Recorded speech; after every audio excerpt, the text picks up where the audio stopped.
Okay, I'd like to call this meeting to order of the Dalton Selectboard, please. Pursuant to Governor Baker's March 12, 2020 order suspending certain provision of the Open Meeting Law, General 30A and 20, and the Governor's March 15, 2020 order imposing strict limitation on the number of people that may gather in one place, this meeting of the Selectboard will be conducted via remote participation. For this meeting, members of the public who wish to watch an open session portion of the meeting may do so by viewing on Dalton Community TV, channel 1301, or via the Zoom link on the town agenda. No in-person attendance of members of the public will be permitted, but every effort will be made to ensure that the public can adequately access the open session portion of the proceedings in real time via technological means. In the event that we are unable to do so, despite our best efforts, we will post on the town's website an audio or video recording, transcripts, or other comprehensive record of proceedings as soon as possible after the meeting. All right, everyone that's able to do so, please stand up for the pledge. And Mr. Strout, would you lead us in the pledge, please? Pledge allegiance to the flag of the United States of America and to the republic for which it stands, one nation, under God, indivisible, with liberty and justice for all.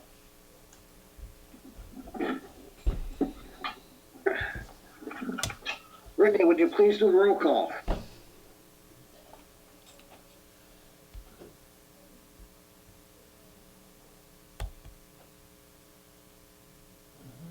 We hung up. Oh, no.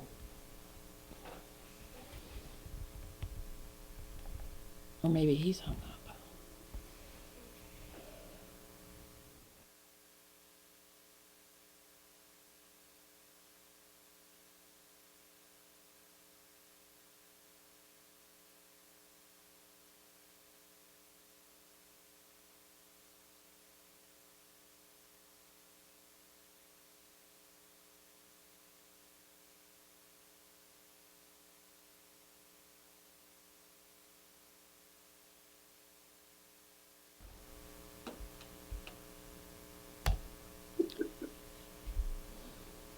We were hung up a little bit. Oh, he's on mute. John, you're on mute.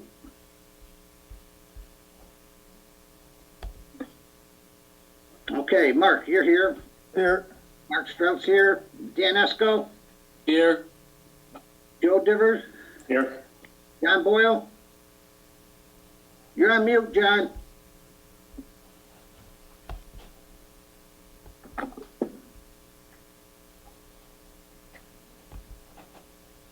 I wonder, Sandy, if you can unmute him from being the host. I'm trying. I'm asking him to unmute, but I don't know how to. Oh, maybe that's it. Well, for the record, he's here. Yeah, Robert Bishop's here. Brittany's here. John's Dan. unmuted now. Okay, John. John, can you hear us? We can't hear you.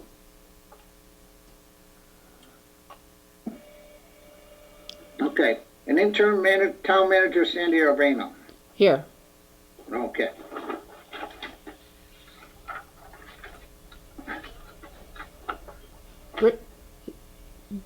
Okay, next we have minutes of March 15th, 2021. Mr. Chairman, I move that we accept the minutes of March 15th, 2021. Is there a second? Second. Okay, motion's been made and seconded. Is there any further discussion? Okay, roll call vote. Mark. Yes. Dan. Yes. Joe. Yes. John, can you hear us now? We can't hear you, buddy. He's muted again, I think. Oh, I think what he needs to do is go down to the little arrow next to the mute button, click on it, and then test speaker and microphone. That's what I do when I'm having that same issue. And then it will click in for some reason.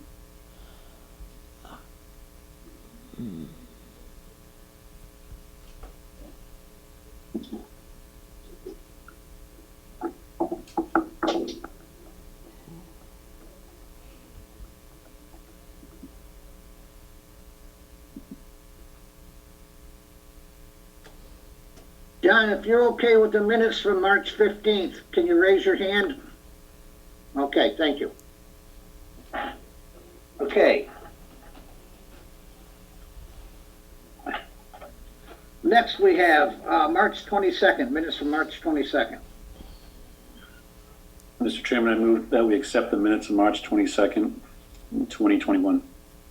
Okay, there's a second. Second. Okay, the motion's been made and seconded. Is there any further discussion? Okay, all those in favor? Well, roll call vote. John, can you hear us? Okay. Joe?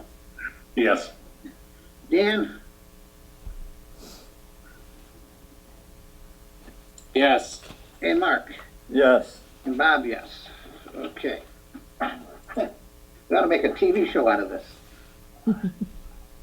Okay, March 29th minutes. Mr. Chairman, I move that we accept the minutes of March 29th, 2021. Second? Second. Okay. Motion's been made and seconded. Is there any further discussion or corrections? Okay, roll call vote. John? Okay. Dan? Yes. Joe? Yes. Mark? I'll abstain, I wasn't present. Okay. And Bob, yes.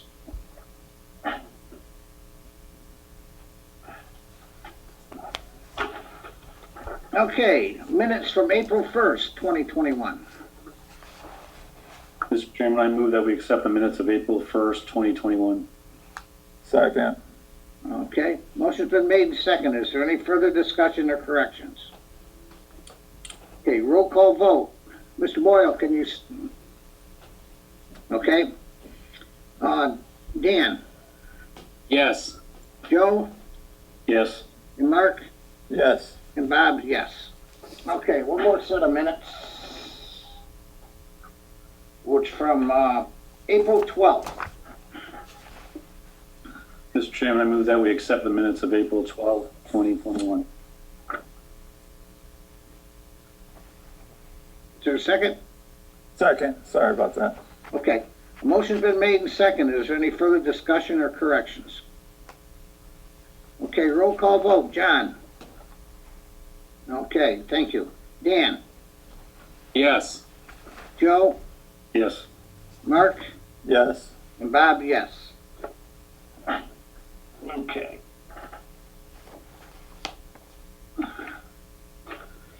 This is time the public may address the board on any item listed on the meeting agenda or any issue or matter of the town. If you intend on addressing the board at this time, we ask you to do the following. Use the Zoom link or dial 684-6111, extension 28. Please identify yourself by name, address, or the company/institution you represent. The public address to the board segment will last no longer than 30 minutes. Please make your comments concise and try not to repeat statements made by others.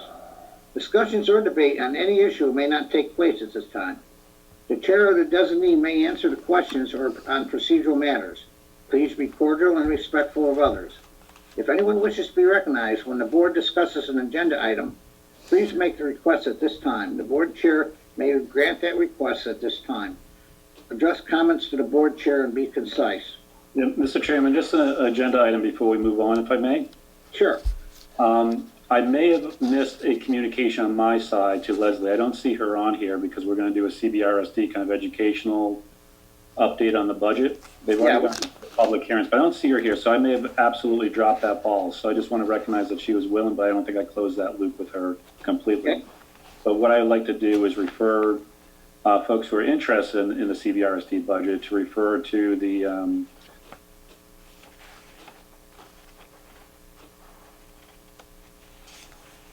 Oh, man.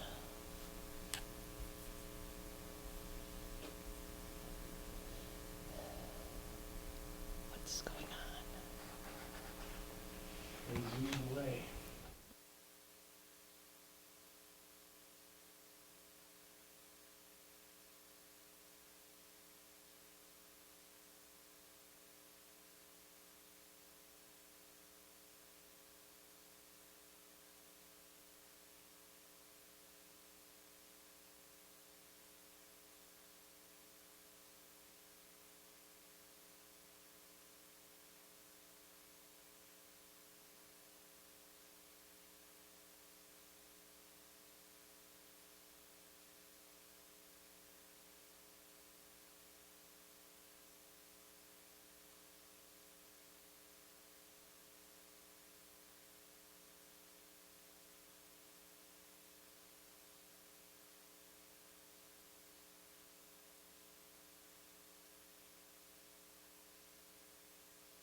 I second it. Okay, thanks, Mark. Okay, a motion's been made and seconded. Is there any further discussion? Okay, roll call vote. Mark? Yes. Joe? Yes. Dan? Yes. John? Okay, he raised his hand, yes. And Bob, yes. I'd like to welcome you, Anna, and thank you for becoming part of Dalton's team. We really appreciate it, and you come highly recommended, so good luck. And we will see you in the office, okay? Thank you so much for stepping forward. We appreciate it. Thank you. Thank you, and thank you, Melissa. You're welcome. Thanks, Mark. Thanks, Bye-bye. Melissa. Bye-bye.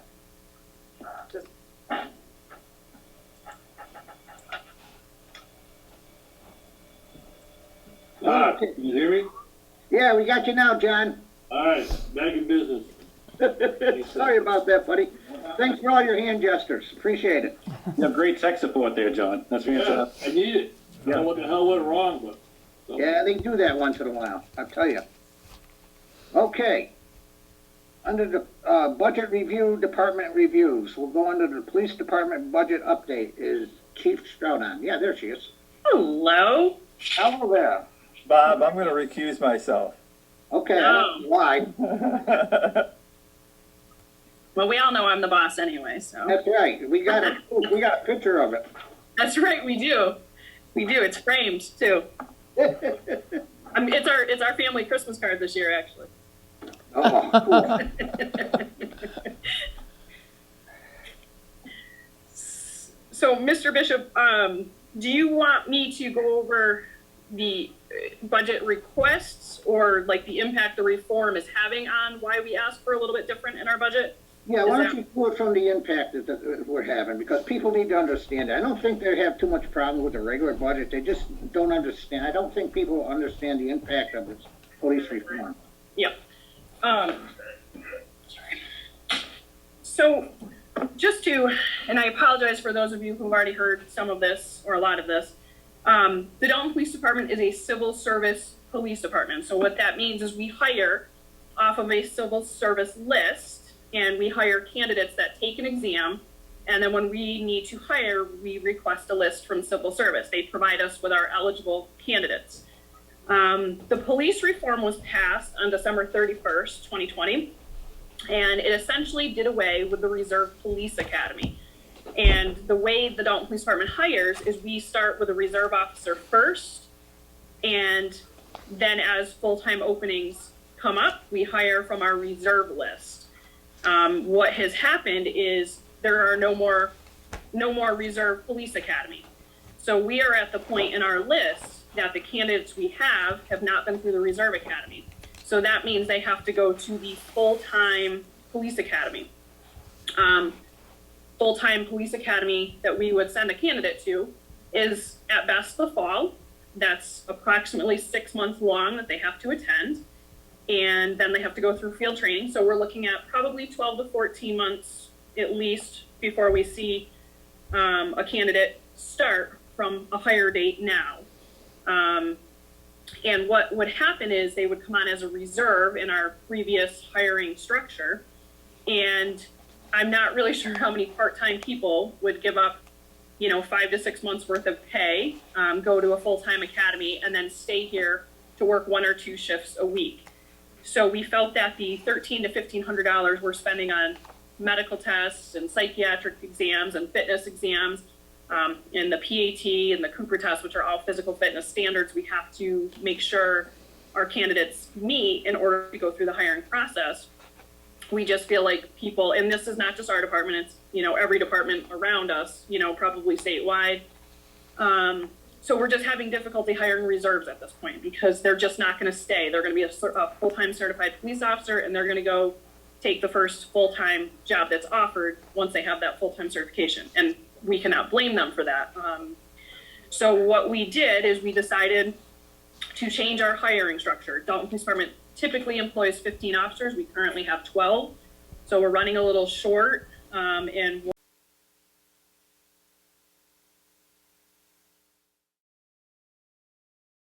I had asked for was 2 more full-time positions instead of the reserves.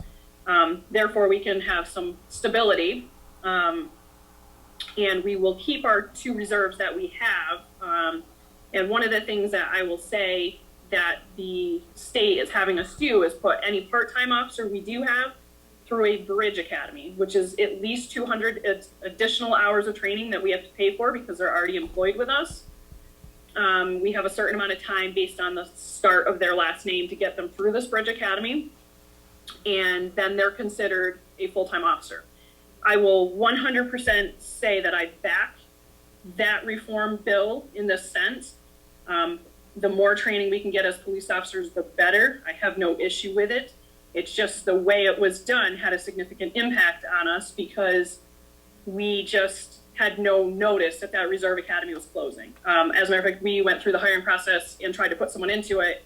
It was still on their website, only to find out that they weren't hosting that class. So we have a candidate that we really want to put on that we can't do anything with because unless I can hire him full-time or send him to a full-time academy, he's just in the wings right now. So our 2 reserves that we have that are permanent are gonna attend the Bridge Academy when it's their turn and stay on. And other than that, we will not be hiring reserve officers anymore because it's just not a good hiring strategy. We waste a lot of money having the revolving door coming and going. And it's really not fair to the town, our taxpayers, our department to keep paying the money to hire people only to see them take a full-time job elsewhere, which they will do. And like I said, every department's having the same issue. So we opted to go with full-time positions instead of reserves from here on out. So does anybody have any questions on that part of it? Anyone have any questions for the chief? No, no questions, but just to kind of reiterate, it changes our staffing model, staffing strategy, and, there's knowns and unknowns and things of that nature. So as the reform continues to evolve, that's a big component as we move forward. Right. The other impact it has on us is it's going to be into 2 categories, certification and standards, once post is established somewhere around July 1st. So for certification, administratively, it's going to be, a lot of work on our administrative assistant, Becky, myself, trying to get all our certifications to the post commission. And they have to go through an entire process for the hiring, an exam through post, an interview through post, fitness test through post. So it's a lot more in depth with our hiring process in addition to what civil service already requires from us. The Reserve Academy was somewhere around, and please don't hold me accountable for this quote because I'm giving you a guesstimate here, 350 hours of training, and the full-time academy is somewhere it's over 1,000 hours. I don't really know, 1,200, 1,300, somewhere. So that's the difference in training from a reserve officer to a full-time officer. It's substantial, and that's why I don't disagree with having our standards all leveled out. But what I will say, the analogy I've been given, is it would be like the state coming into the medical field and saying to all medical people that from tomorrow on, all EMTs, LPNs, CNAs have to be at the level of an RN. It's that much of an impact on the police departments because we now have to all meet the highest level of training, which is fantastic, but there just wasn't a lot of notice, and there was certainly no funding available to give us to get this done. So, I'm grateful to have you all who are super supportive to adjust and adapt with this with me, but I'm sure not every department is as lucky as we are. So, any questions on that at all? Anyone have any questions? Nope. Okay. So, anyone have any questions on the general budget for Deanna?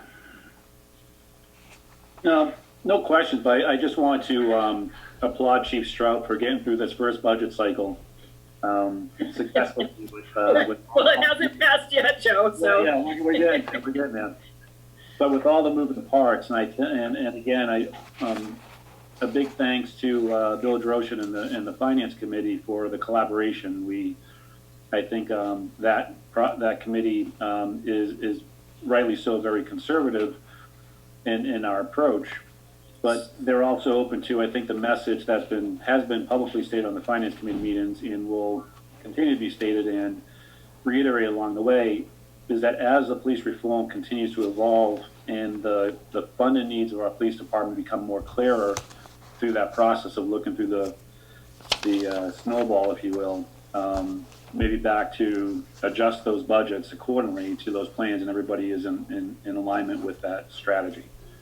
And I can say, you know, on my end, being, you know, brand new into the budget process and really coming into, hey, your budget's 2 weeks late when I started.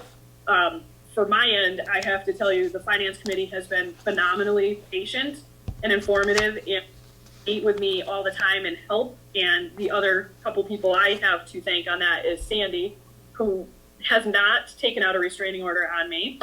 She lets me sit in her office and she helps me with so much. And our administrative assistant, Becky Whitaker, without those two especially, it would have not been this smooth. I can honestly tell you, without our people like Sandy and Becky and our finance committee, who've been phenomenal to me through this first process, I very much appreciate all of their help and guidance through this. A lot of creative collaboration across the board on that budget. For real, yeah. Okay, is everybody set on the budget part of it? Okay, on item 10, we have... Joe, Bob, excuse me, Mr. Chairman, I do believe Leslie Blake Davis came in. Okay, we'll get her right after I want to do these radios, as long as Deanna's here. Oh, sure, I'm sorry. That's okay. Right now, we have the safety issue of the police department radios, which I understand is pretty, little iffy. So, Chief? So it was brought to my attention, even when I was a sergeant in patrol, our radio service was atrocious, to say the least. And Sergeant Powell really laid it out with a pretty serious email to me, which I shared with all of you, telling me how poor our radios were working.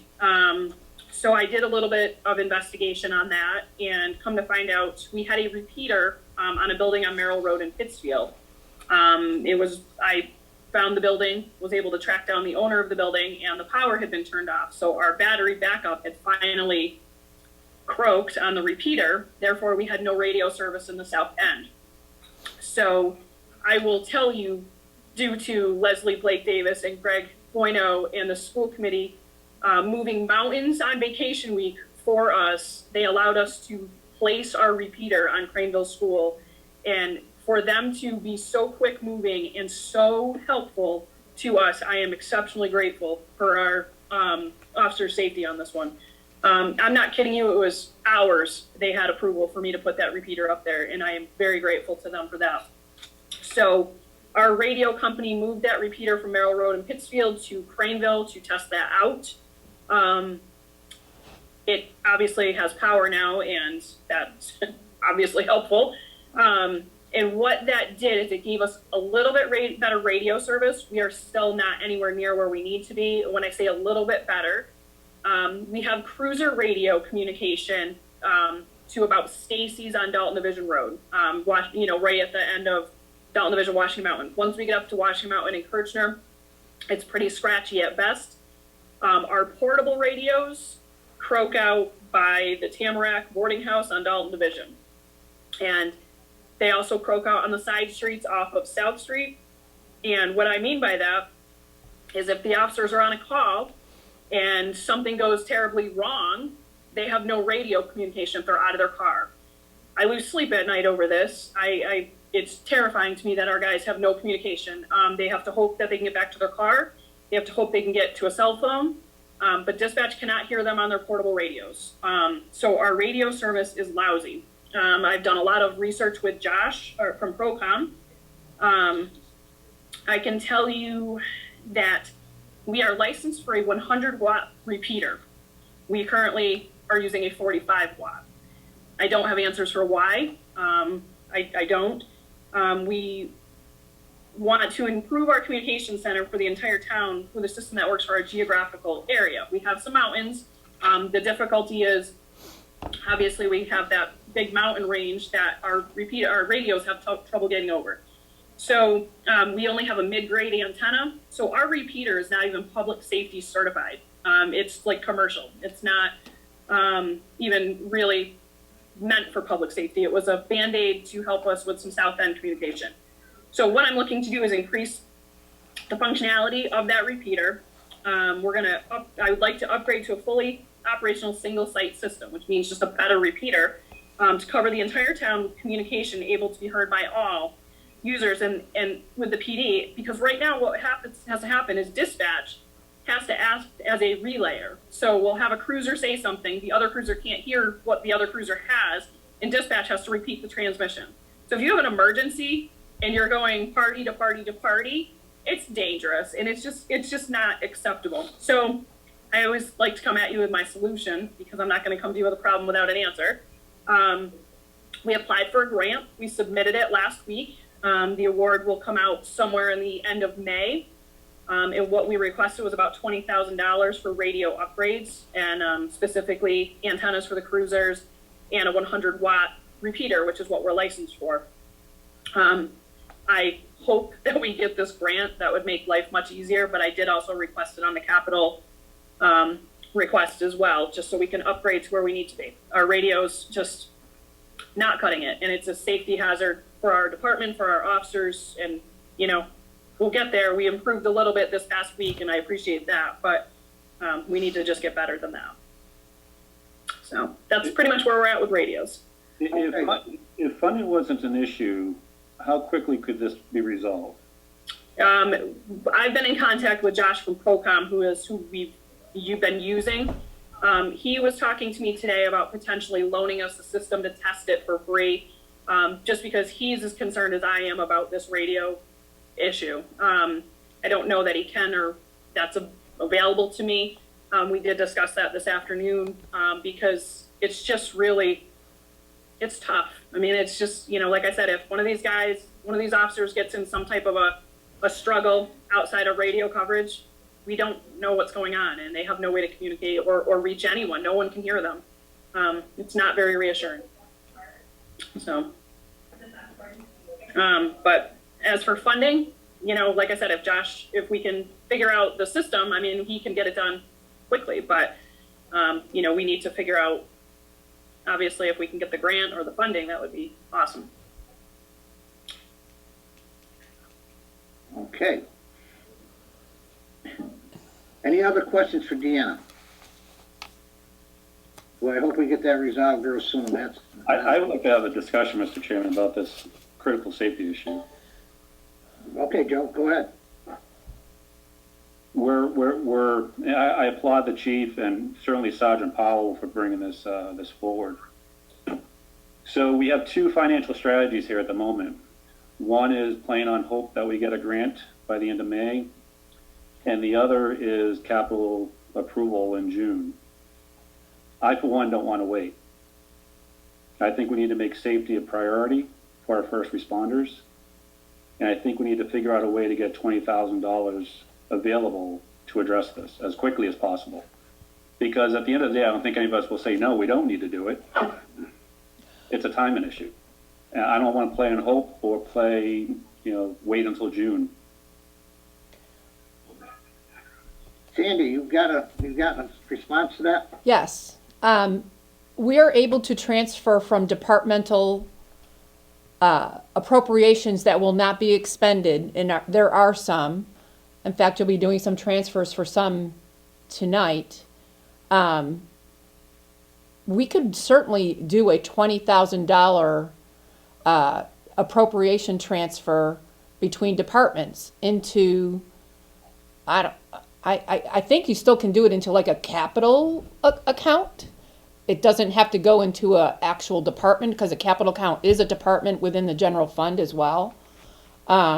So that certainly can be done, but we also have to follow the procurement rules. So, you're aware of that, Deanna. And yep. So you got to get 3 bids and all that other stuff. So, and I guess Josh might help with that as well. So that certainly can be done, but that is May 1st, which is next week. I don't have anything written up right now for that, but I can write something up. The Finance Committee is meeting Wednesday night to go over the transfers that are gonna be presented to the select board, I can certainly add a transfer request for that. But then select board will have to also approve, so, that certainly is a doable thing.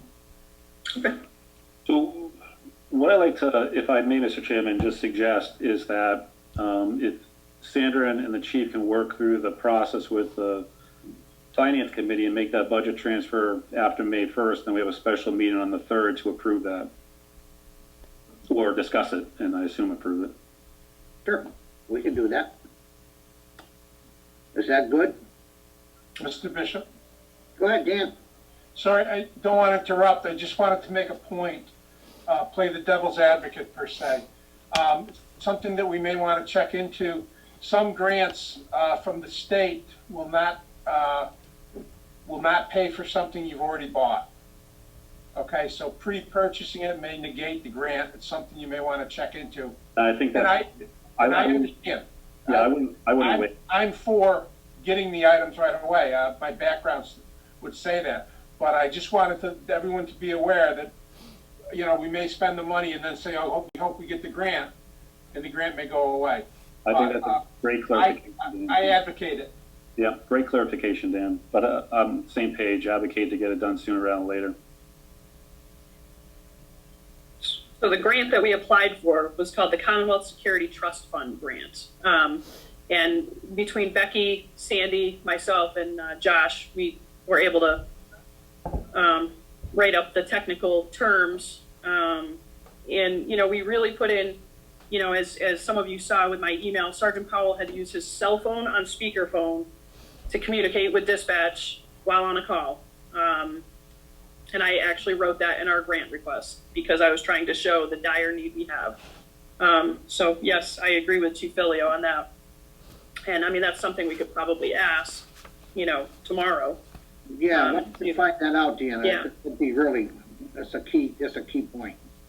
Mm-hmm. And just one final comment, Mr. Chairman, just echo the chief's comment about our school leadership coming to our aid. And Craneville, Leslie and Greg, thank you so much for that. They were phenomenal. I mean, couldn't ask for more help from them on this one. Just so appreciative on their quick moving on this. Okay, so if you guys get your 3 quotes, find out if the grant's available, even if we pay for it, and we can get the transferred, money transferred through the finance committee, then I will call a meeting for the 3rd to get it officially done, okay?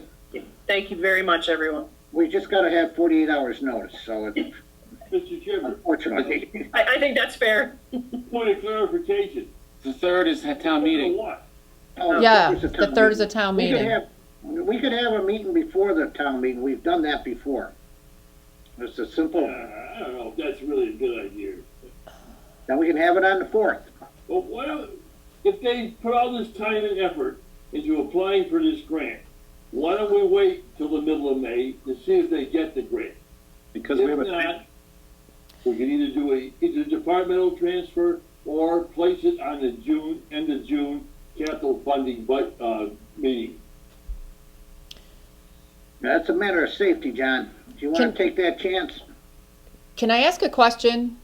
Sure. Well, I thought I heard Deanna say that Josh was going to provide for free some equipment to at least be able to test where the best place is to put this repeater. Is that right, Deanna? So what Josh was talking about was seeing if he could come up with one of those 100-watt repeaters, which is what we're licensed for. And if he could get his hands on it, he was going to set that up for us to test it, to see if that would be the answer to, basically like to put the system in place to see if it works, because obviously none of us want to pay for something if it's not going to work. We have a tricky geographical area Right. with the mountains and stuff. So, and like I said, I've been talking to him just about every day. So, that's something he's looking into to see if he has the repeater available to him to borrow, basically. So we could still move forward with the funding that I suggested. It's not unnecessary to not do that. It's a simple transfer and signed off by select board, signed off by finance, and that'll be there available. And I would say if, we don't find our area and the grant comes in and we haven't spent the money, we're good. Yeah, And Mr. Chairman, let me just go ahead and formalize a motion, if I may, on this. okay. So my motion is in support of resolving the safety issue of our Dalton Police Department radios. The motion is to have the chief and her department prepare the 3 quotes for procurement process for our town manager to coordinate with the the finance committee on Wednesday the 28th for the departmental transfer, and for the board to approve that on the evening of the 3rd prior to the town meeting. Okay. Is there a second?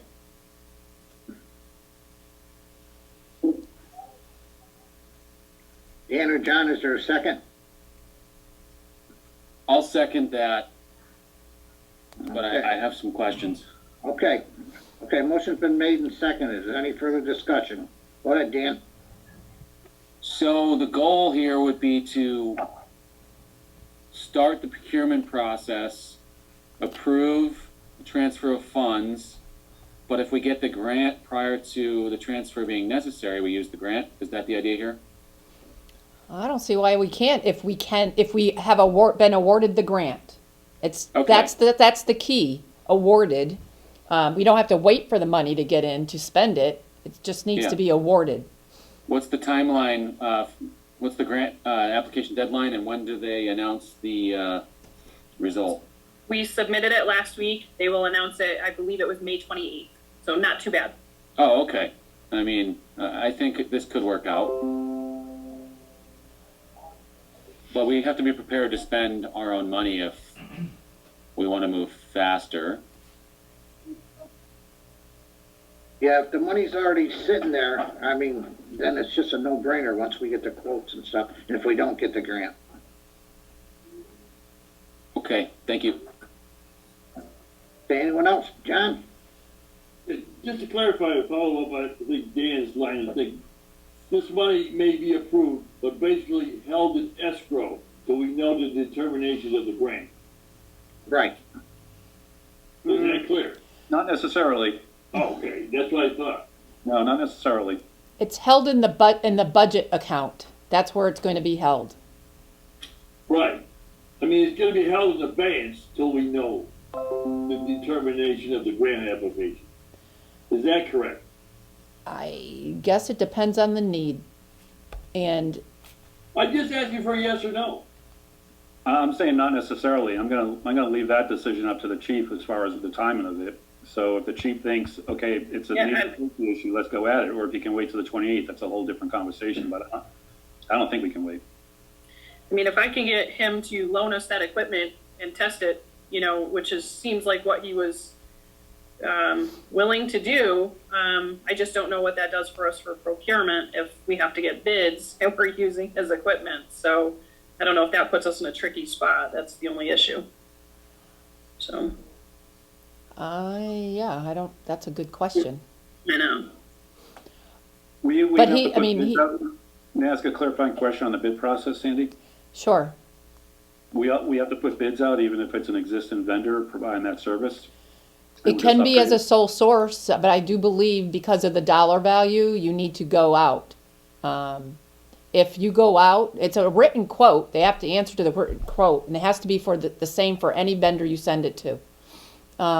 And whoever comes in lower, or say Procom comes in middle, a sole source procurement can, it also goes to who you think is the best qualified to supply the service for you too. So that's also part of the discussion. But you gotta you gotta just follow the rules to begin with. Yep, thank you. I'm gonna let Dan Filio talk because he's got some experience in this. Go ahead, Dan. If the items that you're going to be buying are listed within the state budget, they have an entire list of thousands of items that are available for purchase in the state, and they've already been pre-approved. Yes. Then you would be allowed to go to the list, I'm trying to think of the name, Combi, I think is the name of what they call it. See if the vendors are on it, and if they are, you can just work off of that. You can use those for your bids.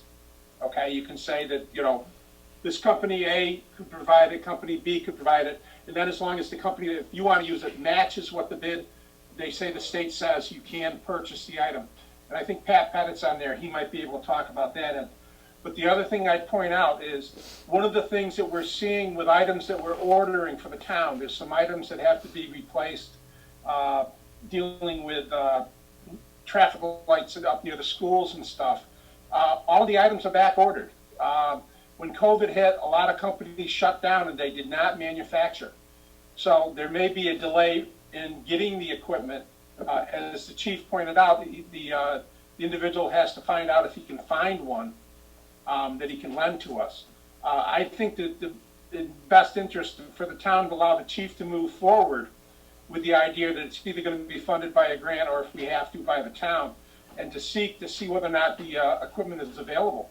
Have her go forward and say, you know, we do want to buy it, order it for us, and move from there. Because we may be put on a waiting list for some of the items. So the faster you move, the better off you may be. Okay, thanks, Dan, appreciate it. You're welcome. Great insight, Dan. Okay, so we have a motion on the floor. Is there any further discussion? Okay, roll call vote. Joe? Yes. Dan? Yes. John? No. Bob, yes. Okay. All right. Thank you. Thank you, Chief, for bringing us to our attention. Thank you guys for all your support. I really appreciate it. You're welcome. Our officers appreciate it as well. Okay. All right, thanks, Deanna. Thank you. Okay. Now we see we have Leslie and Greg on, and thank you, Leslie and Greg, for coming on. We appreciate it. We just wanted to have people available if there's questions for the budget or not, if you want to explain the budget for us, for anybody listening, and anybody that may have questions from the board or whoever. So Leslie, I'll turn it over to you or Greg or whoever wants to do it. So thank you. I'll get us started, and then Greg will give us some of the details. But just to reiterate some of the goals that we set for ourselves when it comes to budgeting, we have, we want to make sure that we have strong educational resources and programming for all students. So one of our goals is to make sure that's equitable for all students, and also to make sure that we're very aware of all of our student needs. So, students, students that are for classroom programming, for some of our students that require additional intervention support in small group settings, and also for some of our students that have more intensive needs. So we want to be cognizant of all those different areas and what our students need, and we want to make sure that we're providing high quality programming across the board, I guess. And I want to say this is, sort of the two big buckets, or the two big categories for that would be in social and emotional learning, as well as in academic learning. And I think we're very aware this year that some of our students have more intensive needs because of this past year and the pandemic. We also, a goal for us is to be very cognizant of the assessments to our towns. So that's something that, Greg and I are continually having discussions about, and making sure that we have that balance, particularly in light of the fact that this year there is a new high school, and we realize that this does put an extra commitment. This is an additional commitment on the part of our community, and we very much appreciate the support that we receive from our community, because it's amazing. Like, we couldn't do it without the community support. And when we go into our high school, it really is a statement about how you do support our students, and the last 4 years of their journey is going to be in a state-of-the-art learning setting, and it really makes a difference. The spaces are very collaborative. It just makes a difference in how we get our students ready for career and college and career readiness. So I guess that's sort of those are our priorities. And so sort of keeping all that in mind, I'm going to let Greg go ahead and just kind of talk to you a little bit about the numbers and the details, and then please feel free to ask questions. Am I able to share my screen? If not, I can just say the numbers. I just thought it'd be easier to show. Hey, you should be able to, Sandra. I think you have the control there as host to let him share. And Jane is always our resident expert here of how to do that. So make the host, right? Well, you can make it the host, or you can allow people to share screens. So if Okay. you click on that green button, you can enable the participant screen sharing, but you can also make her a host. You just have to make sure that Greg doesn't leave without giving you back the host. And there should, at the bottom of your screen where it says share screen, there should be a little arrow to the right of it, I believe. And I just push share, is that right? If you click on, there's the arrow next to it, and it should open up more options. All right, so I did open up the green screen. It says there's a button to push share. So do I push share? Do you have anything that is, I don't think you don't, there should be a little arrow next to share screen, maybe to the right of it. Yep. Participant can share at a time. Multiple participants can share. If you just hit that second one, multiple can share at the same time, that will also do it, I believe. Okay, I push that. Yep. Yep, now I can. All right. No, we're all set. Great. That was awesome.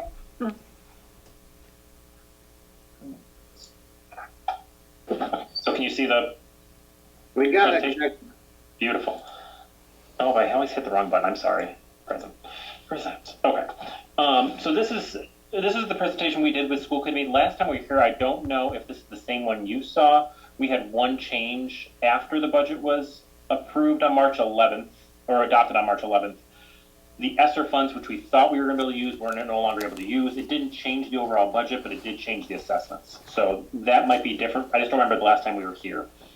But nothing's changed overall. We are still sitting at a 1.09 increase year over year, which is a variance of 306,451, and with a budget sitting at 28,364,392. The one thing to know, these are our revenue projections where we're hoping to be next year. The one thing that's new this year, we are using 200,000 from school choice. We do have a healthy school choice fund, so we were able to offset the overall assessments with those funds. But the only thing we weren't able to use were the ESSER 2 funds. These couple pages just go over, this is our program areas of where you'll see increases. Overall, we do not have any new positions in the budget, or most of the increases are contractual.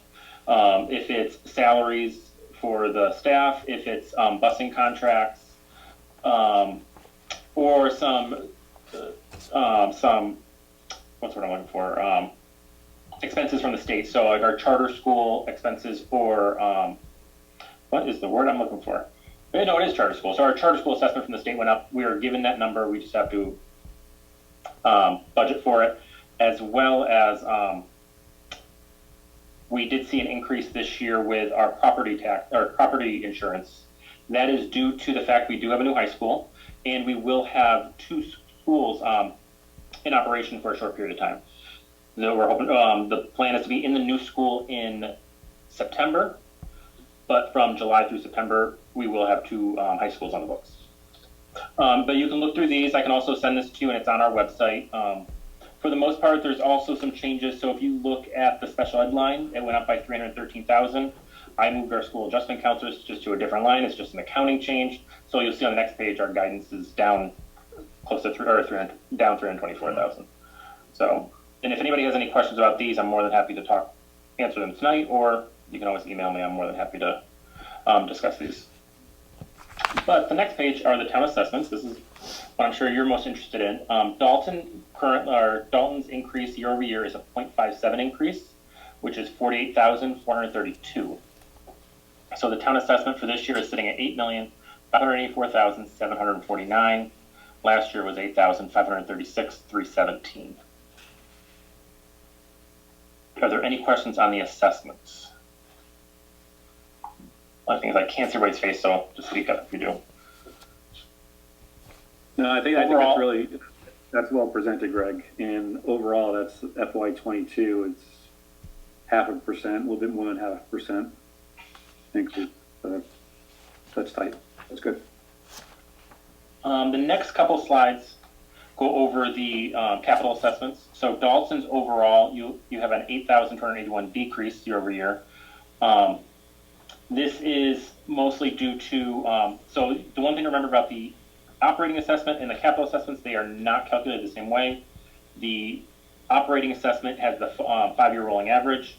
The capital assessment is who is each of the buildings on October 1st, 2020. So if you have less kids at Wacona, say this year over last year, your capital projects for the Wacona building are lower than last year. And the next couple slides go over the individual projects, and you'll see, I want to say close to 4 projects will come off the books after FY22. So the Kittredge windows will come off, district-wide security upgrades, the Wacona walkways, the Wacona building project will be on through FY47. The Craneville air handling units will come off, Craneville roof after FY23, and then Beckett renovation in FY25 and Wacona doors in FY29.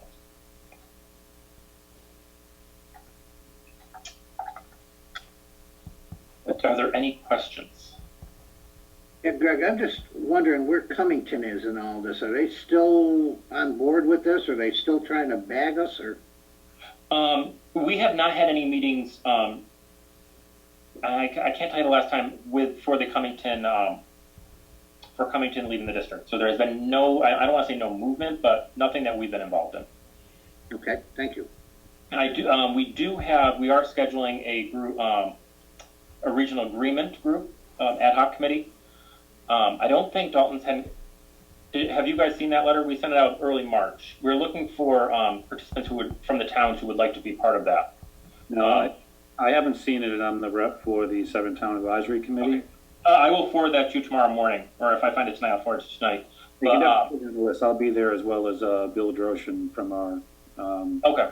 But we're hoping if that'll be the forum to look at the regional agreement and anything with Cummington. We have not heard anything from Cummington in a while. All right, thank you, Greg.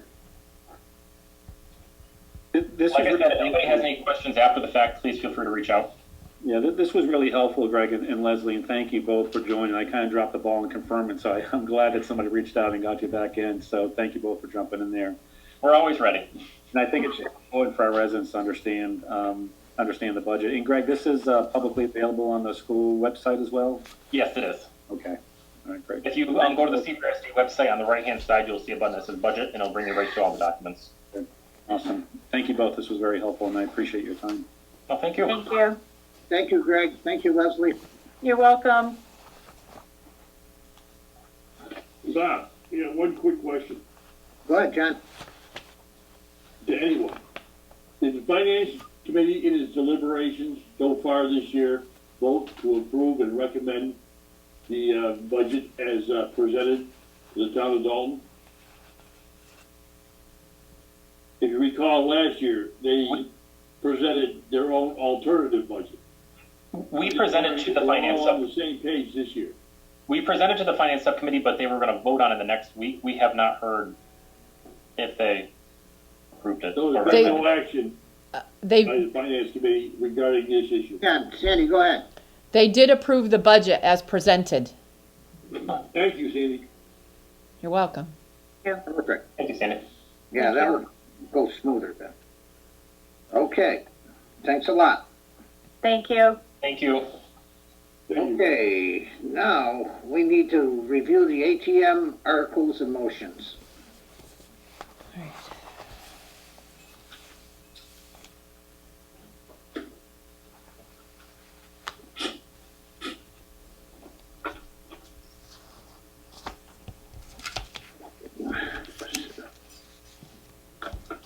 Sandy, do you want to speak to that, or?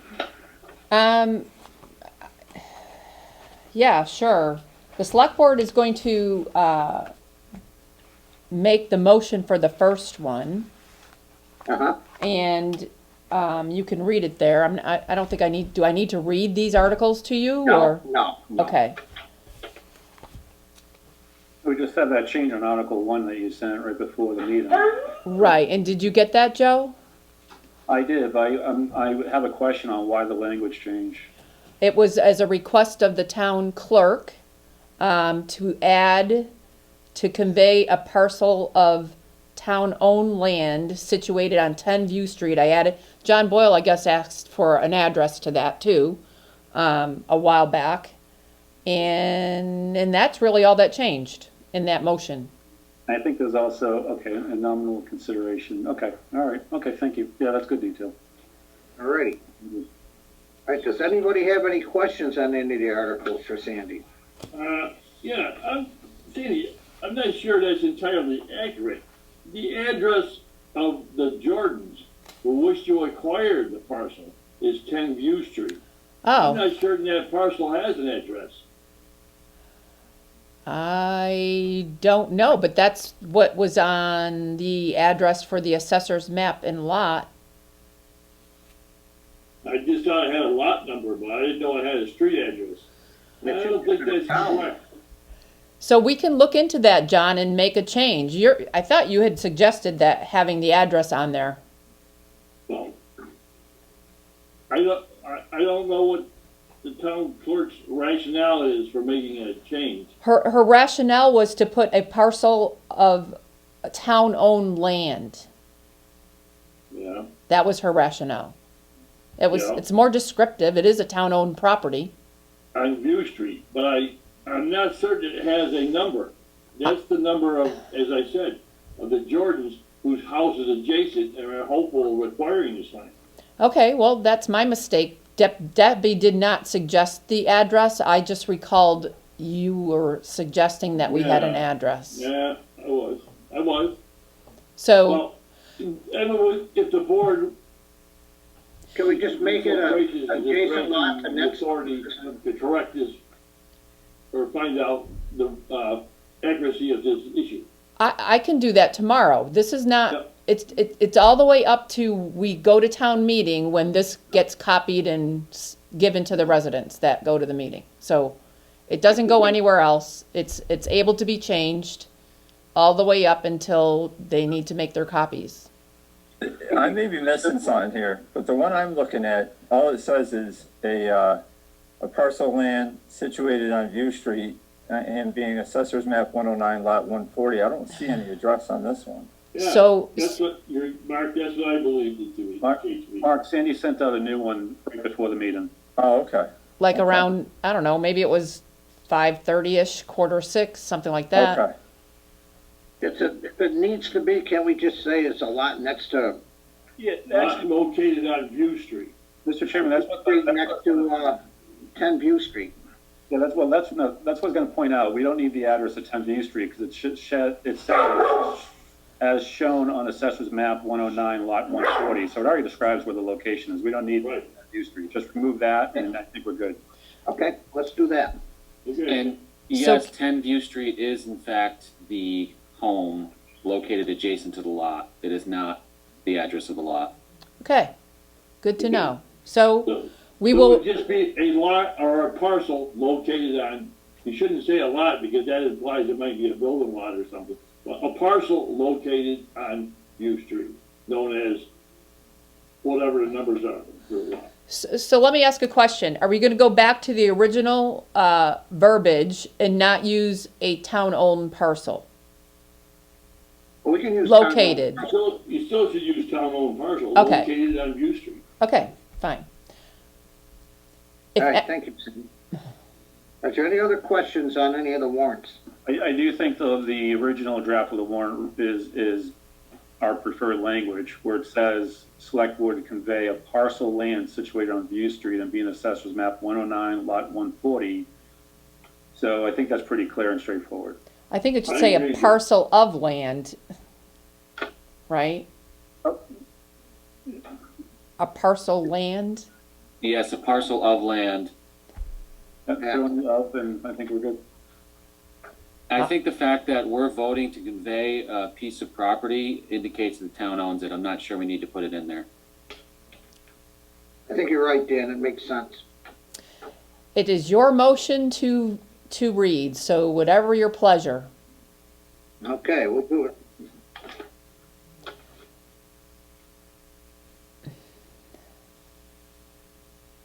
Sandy, didn't we pretty much approve all the other motions? Yes, we did. Oh, we already did this. Yeah, I just want to know, Sandy and I just want to know if anybody had any questions or concerns over this. We approved the warrant, but I don't know that we approved the motions and explanations. Yeah, I don't think we did the articles. You did approve the warrant articles. But the motions are written, and therefore, except for that one, they're up to the finance committee to make. Right, and I think it was suggested that the select board also reviews them. We review all the motions? Yeah, that's what I was told last time I.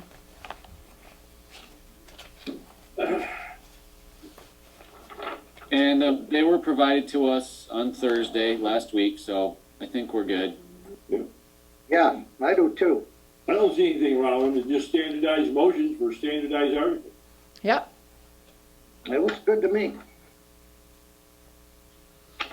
Move to approve? Yes. Is there a second? I seconded it, Bob. Okay, John isn't here, I'm sorry. Okay, all right, is there any further discussion? All those in favor, John, Yes? Dan, Yes. Mark, Yes. Joe, Yes. and Bob, yes. All right, great work, Sandy, thank you. Thank you. Okay, now we're going down. Jane's been waiting patiently here. Board of Health update. Okay, thank you, Bob. Yeah. Go ahead. Go ahead. So, the one thing that I did want to run by you, because you are the Parks and Rec committee, is that, we have received questions from the CRA just asking about renting out the spaces. My response was, that would probably be similar to last year, where, to ensure that they were meeting the COVID standards, that they would just have to sign off on the checklist that they were meeting the standards for their type of activity, and then possibly even have some sort of attestation form that would release the town and the CRA from liabilities, because they would be indicating that, yes, they do understand what's allowed and what's not allowed, and yes, that they're going to follow it. And I just wanted to double check in with you guys as the approving authority for Parks and Rec to see if you're okay with that approach. I'm very okay with that. Okay, great. Speaking of approaches, if you'll recall last spring or early summer, the Alcohol Licensing Board, the ABCC for Massachusetts, allowed for there to be outdoor seating, which would include taking their physical liquor license and expanding it to outdoor spaces. And at that time, I believe everything was expiring in November of 2020, just to get restaurants through the summer and fall. So I had contacted them last week to ask them if they were planning on doing that again. And their reply is that actually until the COVID emergency happens until the governor no longer has a state of emergency for COVID, then that is an option for towns. And I did have a request from the American Legion trying to figure out what they could and couldn't do. And they didn't apply last spring because they really weren't open at all. They're trying to incrementally reopen, but and I just am not sure what the process would be. Personally, I would like to notify the restaurants, food establishments that are serving alcohol that extension is a possibility, and see if they're interested in them. And then, but that would come back to the board the approving authority. And so I'd like to ask if it's a future agenda item for the next meeting, whether there's a stopgap meeting before town meeting or the next regularly scheduled select board meeting, if we could have a conversation around that, you know, could we just extend those licenses without a lot of extra fuss? I know on my end, I just have to send that documentation to the Alcohol Control Board. What are your guys' thoughts on that? Let's put it on the, May 10th agenda, Okay, great. and we'll put it on there for discussion. All right. Yeah. The next thing has to do with COVID vaccinations. Jane, can I just say one quick thing regarding that? Yes. On-premise licenses do not expire in November. They expire on December 31st at the end of the calendar year. The process to renew your license for the next calendar year begins in November. Your point is taken. I think that what they were talking about is the ability to take your existing license from like your existing 2020 license and extend it outside of the borders of your actual physical facility so that you could have outdoor dining that would include alcohol, and that's what it was to expire. It was not the actual license, it was just the ability to go out to outdoor seating. Yeah. But did we allow that last year? Yes, you did. Mm-hmm. Well, I Yeah, don't and see places why, like, I know we're gonna deliberate it, but I don't see why we wouldn't do it again this year. you know, Dalton overall, I think, has been tried to be very supportive of businesses. And so, you know, I think that it's worth the discussion to see where you guys are at for that. But if you think of like Patty's, also the Shire, places like that could greatly benefit from having the ability to serve alcohol outdoors. Yeah, good idea. All right, great. The next thing, and I'm sorry, I'm unloading a bunch of stuff for you. I did want to let everyone know that the vaccine clinics are not filling up as quickly anymore, so it's a lot less frustrating for people. In fact, right now, there's thousands of appointments available for Berkshire County. Also, the CRA had worked with CHP. The mobile van will be giving Moderna vaccine, I believe, on Wednesday in the parking lot. So we'll work on getting that messaging out. I know Sandra had already sent out something to the town employees. So, so people who have had issues with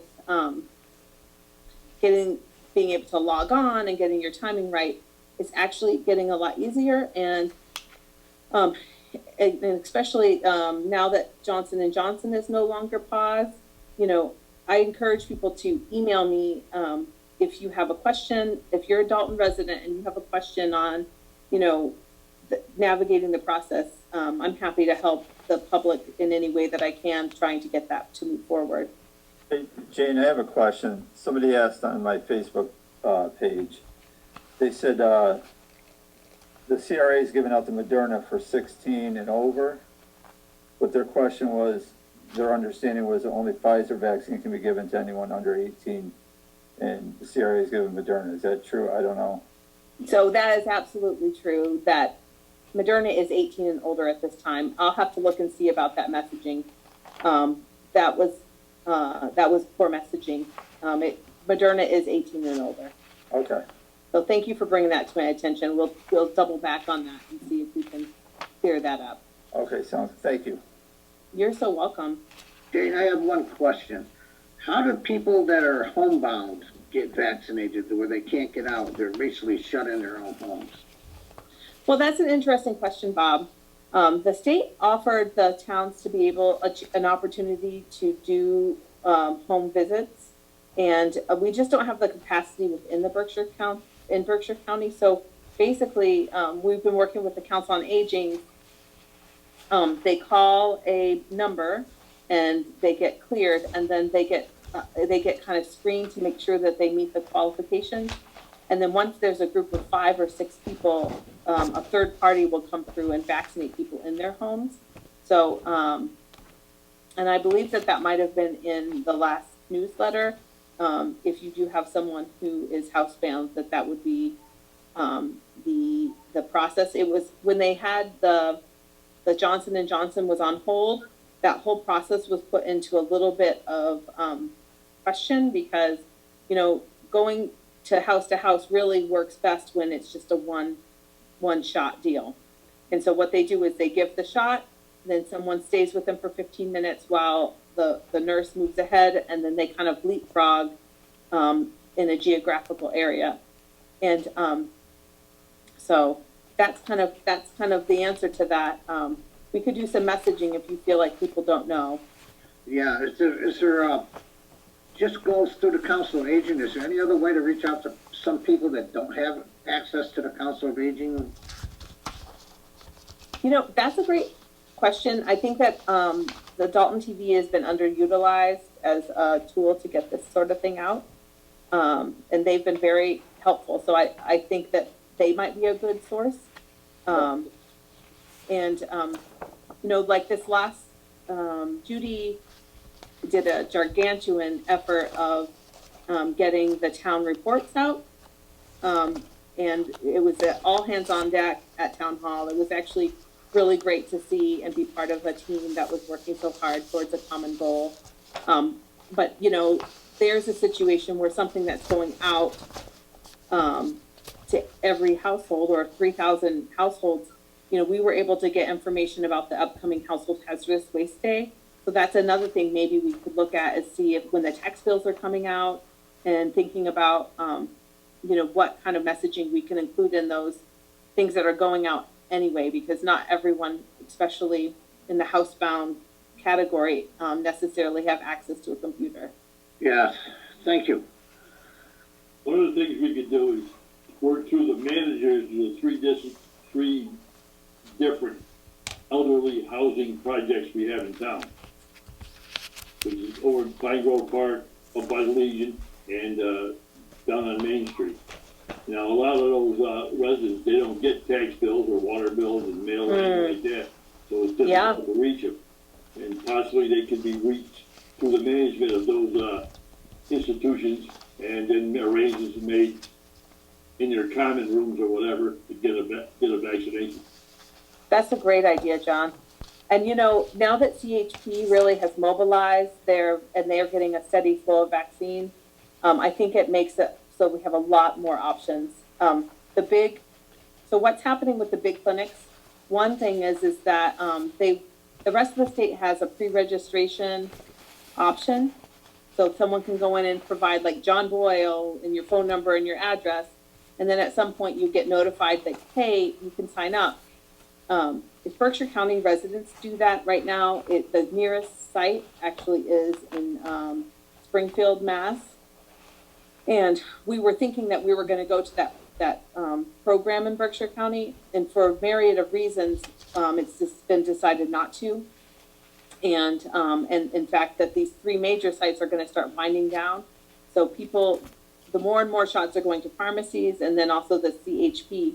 But the nice thing about the CHP van is they can come to a place like what you're talking about fairly easily and service quite a few residents all at once. So that's a great idea, John.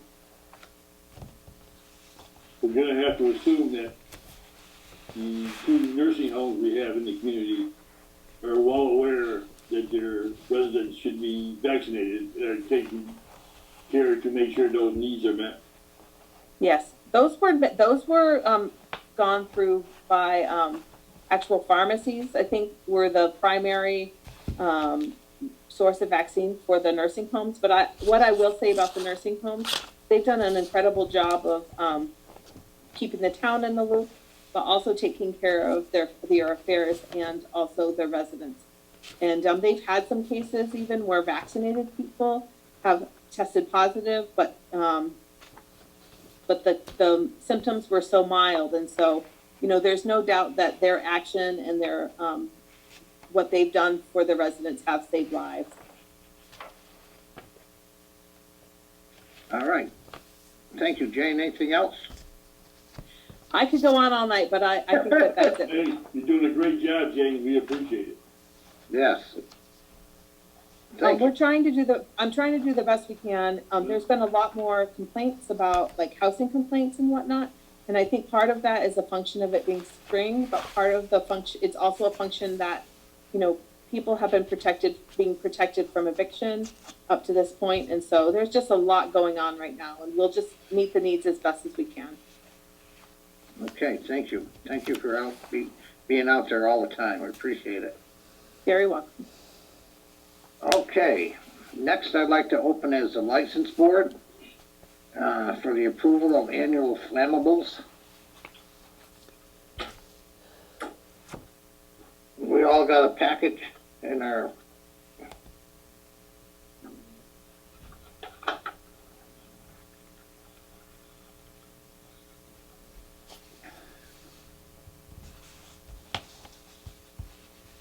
and as I look at all the on here, they're either waived or all paid, so I'll take a motion to accept the flammable licenses. Mr. Chairman, I move that we accept the certificate of registration for flammable fluid license as presented. Is there a second? Second. Okay, a motion's been made and seconded. Is there any further discussion? Roll call vote, John. Yes. Joe. Yes. Ann. Yes. Mark and myself. Okay, we need to sign these soon. Okay, they gotta go out by the end of the month, so if you get a chance, stop by, and I'm sure you will have them ready for us. Okay? Mr. Chairman, I think the only person that has to sign them are you. Me? Yeah. Ah! Okay, I'll go over there. I was over there today. I didn't know that.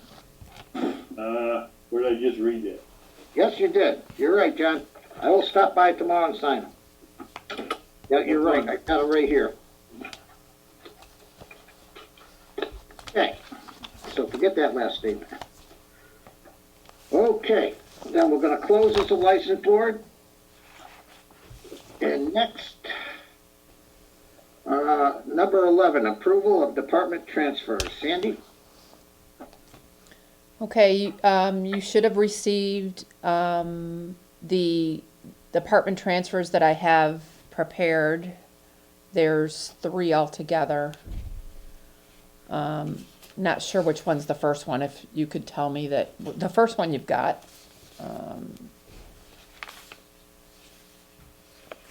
So that I'm on the same page as you all. I have a vocational expense as my first one. Okay. So this is a transfer from vocational education expenses to the police department expenses.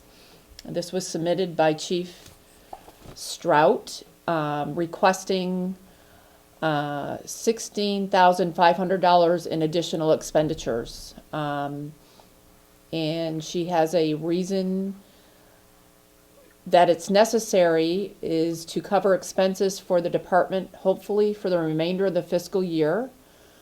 Budget was spent with hiring 2 additional sergeants, hiring new police chief, and updating the police station, and additional required training.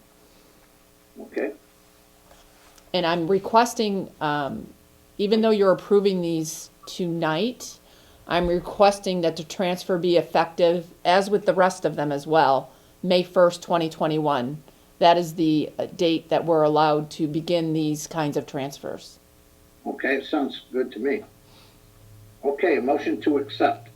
And Mr. Chairman, I move to accept the request to transfer from the vocational educational expense to the police department expenses in accordance with Chapter 77 of the Acts of 2006. General Law 44, Section 33B of the Massachusetts General Laws, transferring department account 320, present balance in account 167,000, receiving department account 210, present balance in account $2,342.31. Transfer amount requested $16,500. As of on May 1st, correct? As of May 1st, correct. Okay, is there a second? Second. Okay. Roll call vote, John. Yes. Joe. Yes. Ann. Yes. Mark. Stay. Okay, and Bob, yes. Okay, Sandy, what do you got next? The next one, hold on one second, one sustained, right? The next one is a request to transfer from highway salaries to cemetery salaries. The present balance in the account is $123,015 in department number 420 highway. The receiving department's balance, cemetery department number 491 is $6,908, and the transfer amount requested is $14,600.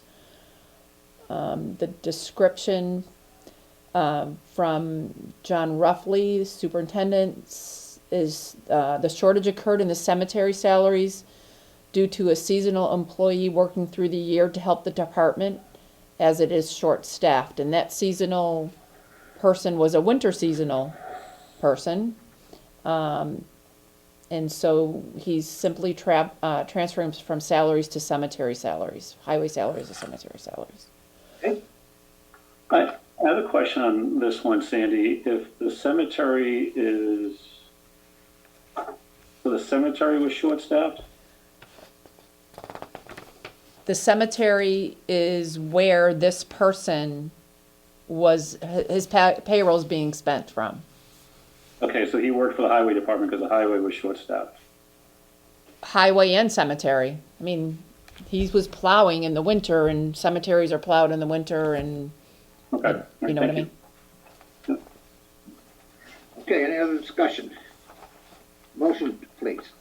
Mr. Chairman, I move that we accept the request to transfer from the highway salaries to the cemetery salaries in accordance with Chapter 77 of the Acts of 2006, General Law 44, Section 33B of the Mass General Law, Transfer Department account number 420, with a present balance in the account of $123,015, to the receiving department account 491, with a present balance in the account $6,908.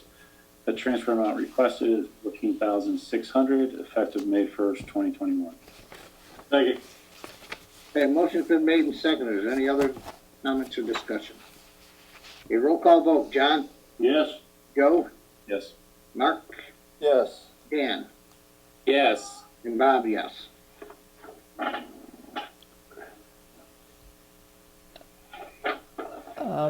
So the next one, and just so you, if you have other questions for John, he is at the meeting tonight, so. The next one is highway salaries to highway expense. The transferring department is the salary account, which has a present balance of $108,415, and that's after the last, one that was just approved for cemetery. The receiving department is, the expenditure department, that present balance in account is $26,263, and the amount requested is $25,000. The explanation is the highway department had to pay for a large amount of anticipated emergency tree work that resulted in a shortage of funds, and they had many costly repairs to various vehicles and equipment that needed to be sent out to be worked due to not having a mechanic on staff for the entire year. And the request to transfer effective 5/1/2021. Okay. Motion to accept. Motion to accept the request, okay. Motion to accept the request to transfer from the highway salaries to the highway expense in accordance with Chapter 77 of the Acts of 2006, General Law 44, Section 33B for the Mass General Laws. Transfer Department account number 420 with a present balance in the account of $108,415. To the receiving department account 420. That's the same account number, Sandy. Right, salaries is 420 salaries and 420 expense, so. Okay, thank you. To the receiving department account 420, present balance in account $26,263. Transfer amount requested $25,000, effective May 1st, 2021. Second. Okay, a motion's been made and seconded. Is there any further comments? Okay, roll call vote. John? Yes. Joe? Yes. Mark? Yes. Dan? Yes. And Bob, yes. Okay. Thank you, Sandy. Anything else there on that? Not right now, but there will be some coming. Okay. Okay, next on the agenda is item 12, municipality minimum wage gap. Joe, you wanted this on there? Yeah, thanks for putting this on the agenda, Mr. Chairman. Just, this came to my awareness, when I looked at a job posting recently on the Dalton town website for an assistant superintendent of buildings and grounds, and the hourly rate was $12.98 an hour. And so I asked Sandy about, why are we not the minimum wage, and she clarified that towns, cities, municipalities are not, they're exempt from the state minimum wage rules and regulations. They're only held to the federal standard. So I wanted to bring this to the board's attention. I'm a firm believer that, hey, if the state's going to minimum wage, $13.50, and going to that $15 rate, a couple of years down the road, although the state exempts municipalities, what I'd like to suggest is that we have a future agenda item so we can have a broader conversation about this and look at any financial impact, and set a local policy that we pay at least the state minimum wage for any position within the town of Dalton. I support that. Yeah, I just wanted to bring it to the board's attention, and we could take a motion and discussion and vote tonight on that. I'm not sure what the appropriate process is here, so I'll defer to the board. But I was actually shocked to learn that. And it's not a town issue; it's a state rule that municipalities are exempt, but we can set our own local policy. Should we check with Tim Zesson on this before we do this? No, I don't think so. I looked at other towns are doing the same thing. Okay. So can I? Minimum wage right now, state and federal. Yeah, John, it's $13.50 an hour. $13.50, and it just increased January 1st, so we really only have the state wage being higher as of January 1st this year. Right. It wasn't previously. What's it going to increase on next January 1st? I think it's 14. $14.25. So if we adapt this, when we're budgeting, we should include that in jobs that only pay minimum wage. Was it $14.25? Yeah. Because on January 1st, we won't be in compliance anymore. Right, that's what I'm suggesting, so we stay in compliance with the Mass General. It makes sense, Joe. Yeah, not the law, but with the local policy. Sandy, you wanted to say something? I did want to say something. So the select board voted a couple times, I guess, to when our new town manager came in, to look over the wage scale as well as look over our job descriptions. The way that our wage scale works is it begins with the minimum wage. Whatever that is, it begins there. And when there's an increase of 2% or 1%, that minimum wage, whatever it is, $12.98, is upped by the 1% or 2%, and that flows all the way through the whole wage scale, from grade 1 to grade 9, all the way to step 7. So that's how that wage scale works. Each grade has a different percentage of increase in salary. Each step is approximately 2.75% increase all the way to step 7. So if you're suggesting that, and I'm for whatever it is that the select board suggests, but if we're going to continue to use the wage scale that we use and move the $12.98 to $13.50, that's going to go all the way through the whole wage scale, increasing all of our grades and steps. So we either don't use those positions that are minimum wage in our wage scale, but that's something that has been developed over all these years, and that's how we've increased all of our pay scales from that wage scale. Could I make a suggestion? We roll this into what we were talking about with the wage scales and talking to Tom, give him a month to get his feet in the ground, and then maybe have a subcommittee from the committee. It's not recruitment for this position, Bob. Nobody's going to take a $12.98 an hour job. Yeah, well, it's only going to be for another month, so. And then in 6 months it increases, and in 6 more months it increases. So by the time they are there a year, it's well over that. I'm asking a completely different question. I'm just trying to explain how we have a process in place for salary increases. And we need to we decided that we wanted to change it, and we are going to change it. And we decided that would be with the new town manager, who is going to overlook all of that. I get what Sandy's saying, because if we increase the bear rate by $1.50, all those rates right up through has to be increased that way, because that's the way we're set up, Joe. I know, but you don't have to do it that way. So what I'd like to suggest is that we, future agenda for the minimum wage, and between now and that future agenda to do that analysis, but as a board, be aware that we're not paying a minimum wage. Oh, I would love to pay, I would love to pay him $15 an hour, but, I mean, we got $13.50, this is $13.50. Yeah, I would love to do that, and, but I don't wanna mess up the whole, what we got in place now, because that still sets in place. If we do this $13.50, then we gotta adjust all the way up through. You So, don't so, let You me, don't have to adjust all the way through. You adjust your wage scale in that short time, that you don't impact other employees, because we're not giving raises. We're just setting the new base. So I disagree. the new base is the minimum base. Let me just say one other thing. If we get rid of that first position, the first step, that probably will get you where you need to be. So Well, the that first makes step more now sense. becomes what is in the second step. And that's the starting basis.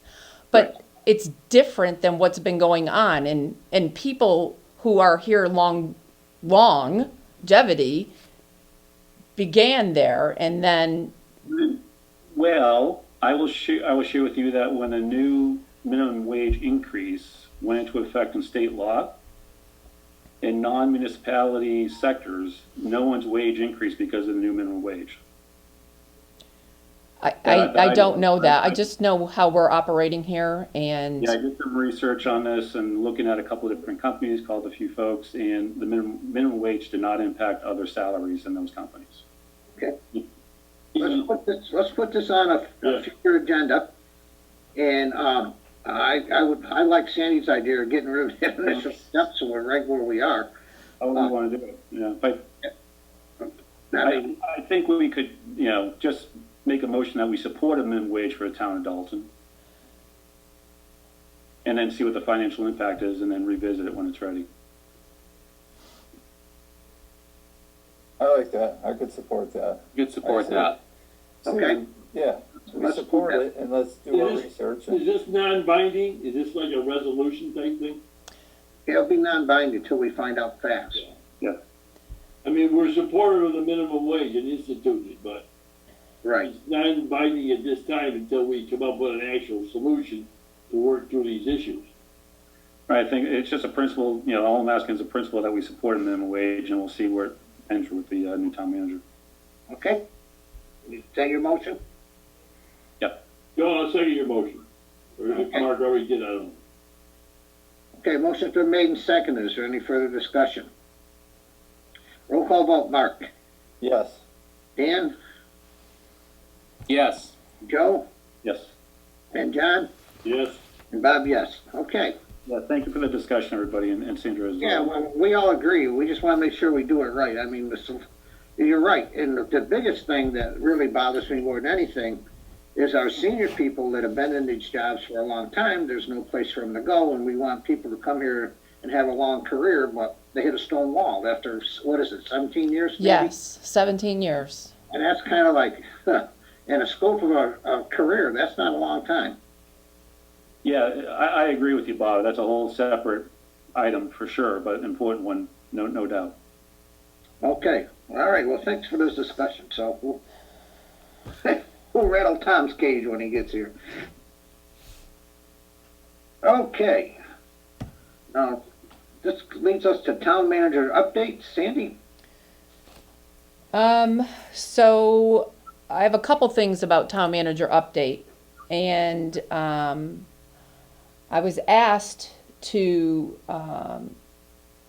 talk about the tree warden position, and I wanted to bring up the fact that I am going to ask John Ruffley, highway superintendent, to remain as the tree warden. He's done a good job. He's spent lots of money taking care of trees that have been impacted by high wind storms 3 to 4 times over this last year. Yes, he sent a resignation letter to me. I did not accept his resignation. I have had conversations with him, and I think, Bob, you did too, about taking this back on. I know that it has not been an easy road. It's been back and forth. I've been having a lot of discussions with him, and he is willing to accept that tree warden position back. I would like to give him an opportunity to do that. So that is what I am choosing, and I'm wondering if you will support it. I will not. I'm going to ask, when we talk about future agendas, to add something to an executive session we can review the contractual obligations and of that particular position next meeting. Well, Sandy, I fully support it. I don't really even see any reason to support it, because by John's contractual obligation with the town of Dalton, his duties as tree warden are embodied in that contract. Yes, they are. So, he's the tree warden until his contract expires and is renegotiated or taken out of that contract. Yeah. Mr. Chairman, I think we're going to trip into confidentiality issues here, so I would ask that we pause the conversation until we can discuss an executive session. I'll make a motion, we table this. Okay. Is there a second? Second. Okay, motion's been made and seconded. John? Wait a minute. Table it till when? What are we tabling? We're tabling this right here. I don't know, there's no discussion. We tabled it. There's no discussion. No discussion. You vote yes or no. That's it. Yes or no, John? No. There you go. Mark? Yes. Joe? Yes. Dan? Yes. And Bob, yes.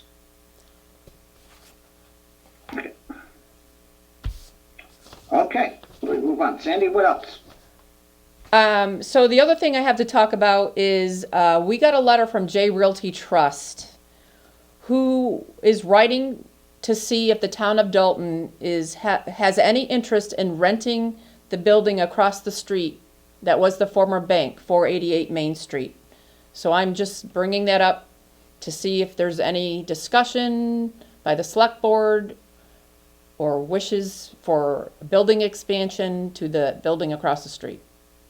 I think that may be another subject for executive session. Yeah, we need to find out what the cost impact. It's not a bad idea, I don't think, but Right. I think that's a we certainly topic for, use parking. when we start talking about lease agreements and everything else like that, I think we need to go to executive session and discuss that. Put that on a future agenda. Concur.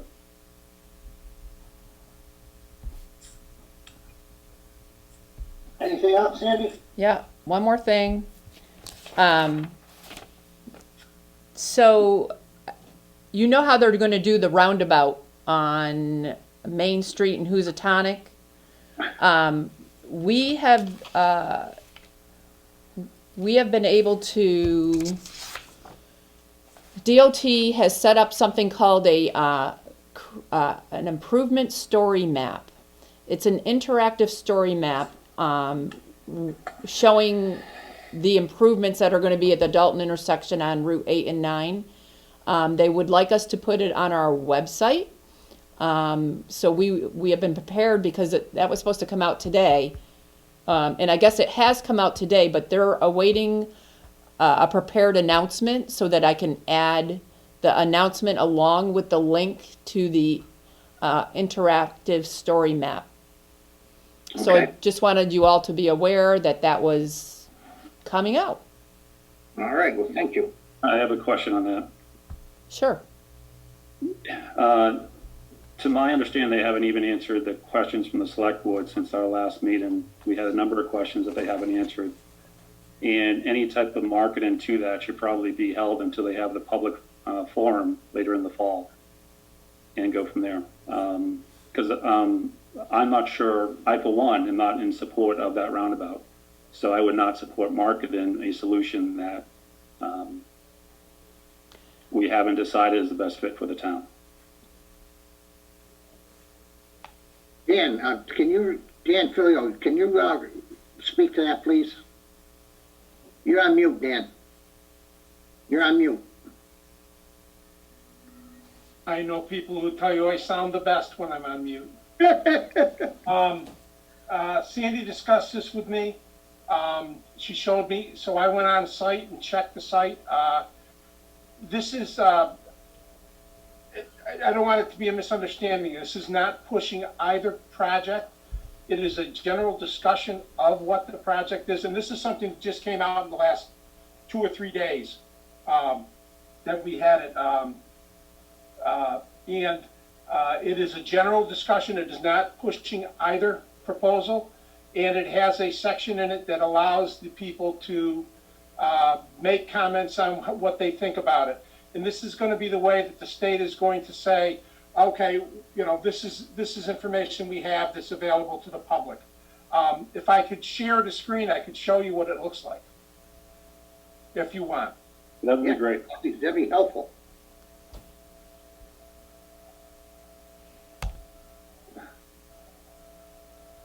I don't know if it came up, did it? Yep.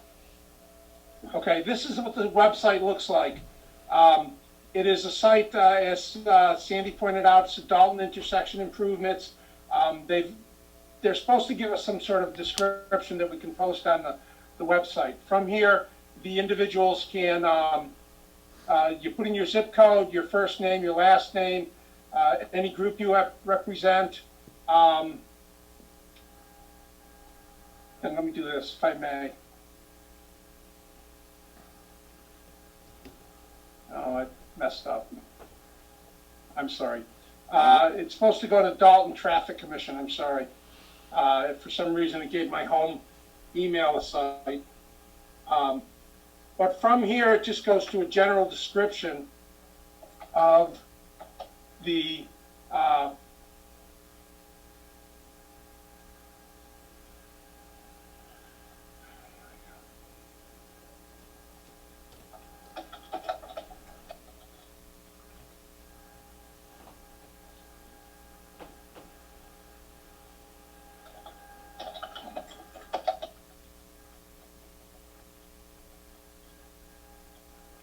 spell it right.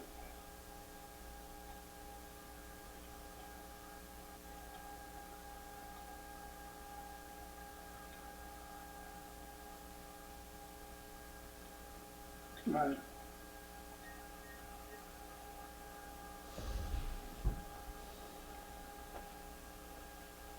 So now let me scroll down. I apologize for the... No, this is good. No, take your time, Dan. It's ad hoc here, so just go ahead and complete it and we'll take our time. I appreciate you showing this to us.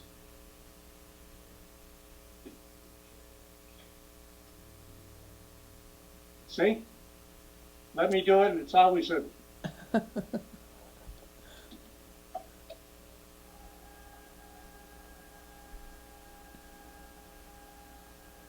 Okay.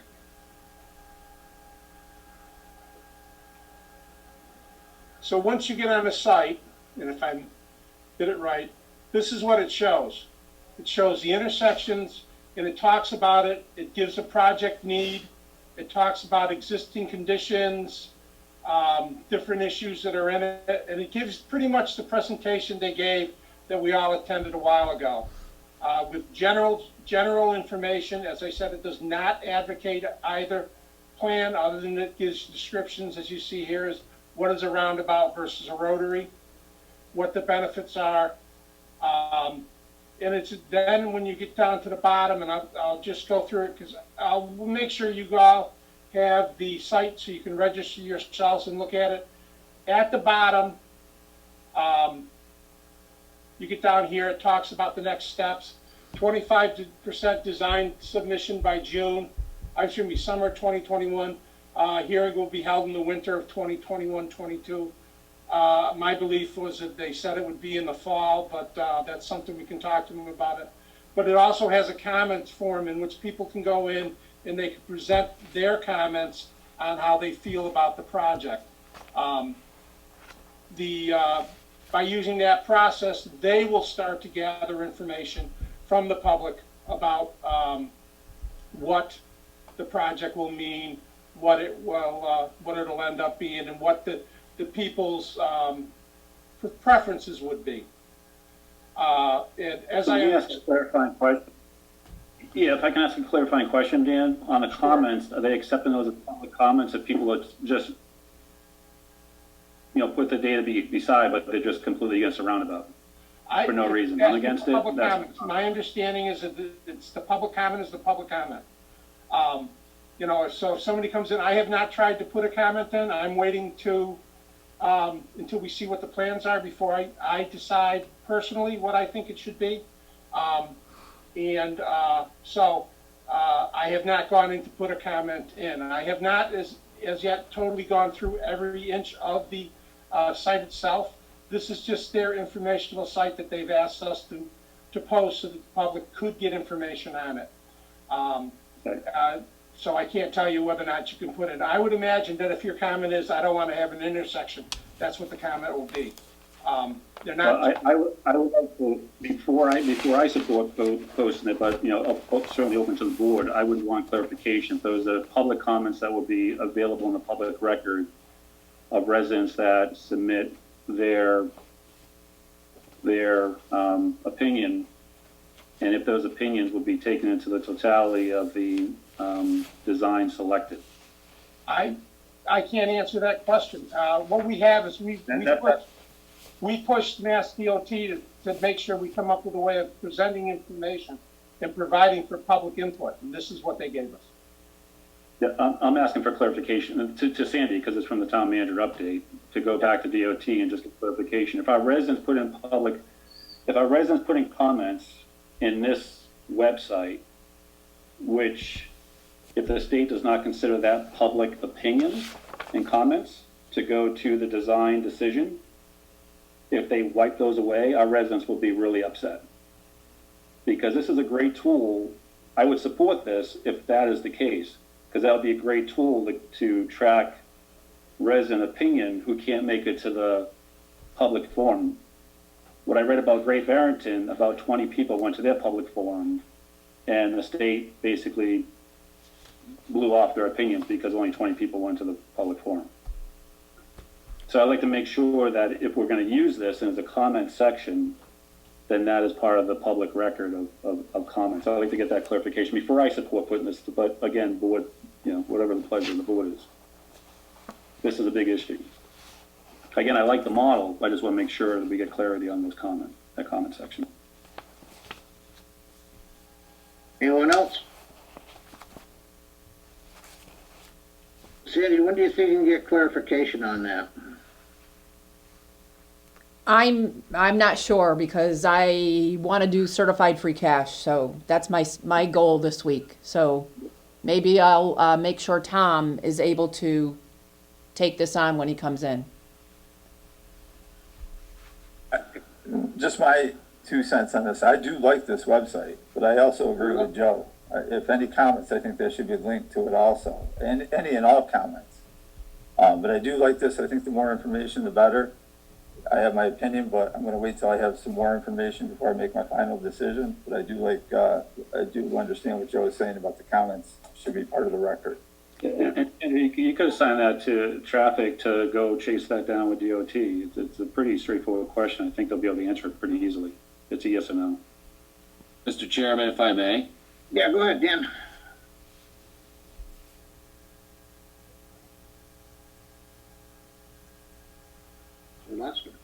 I think, did he go back to mute? Dan, you're on mute.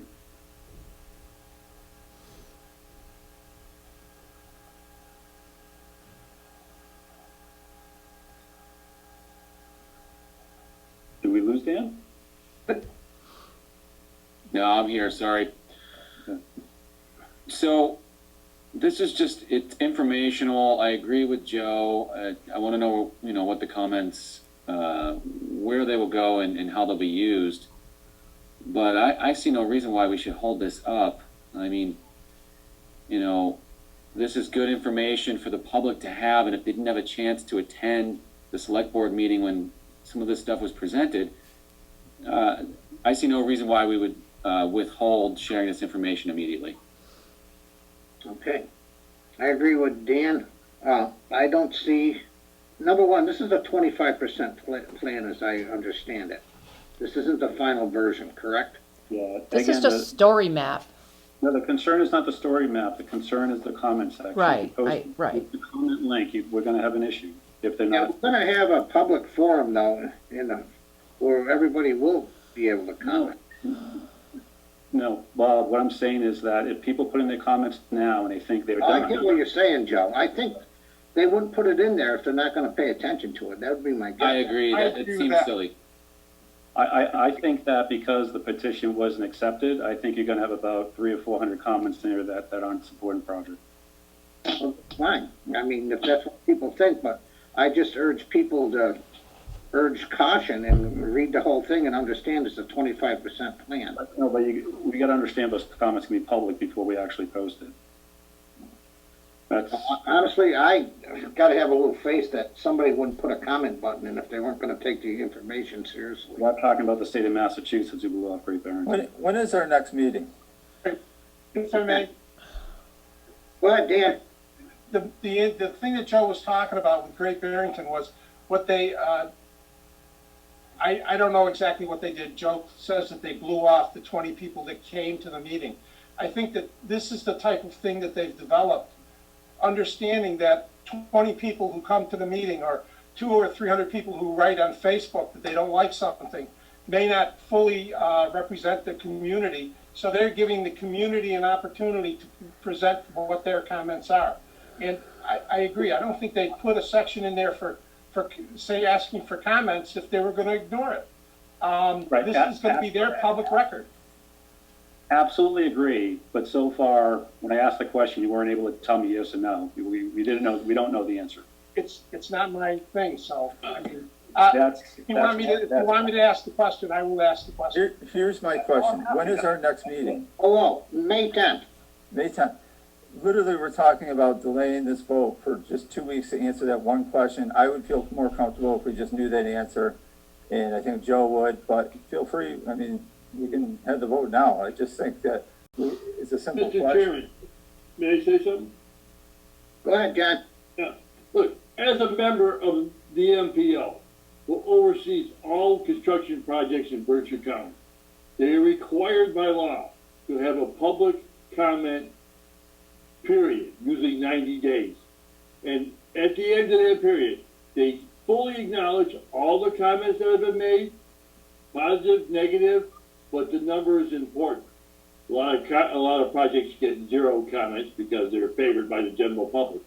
But something like this would be acknowledged by the metropolitan organization who funds these projects.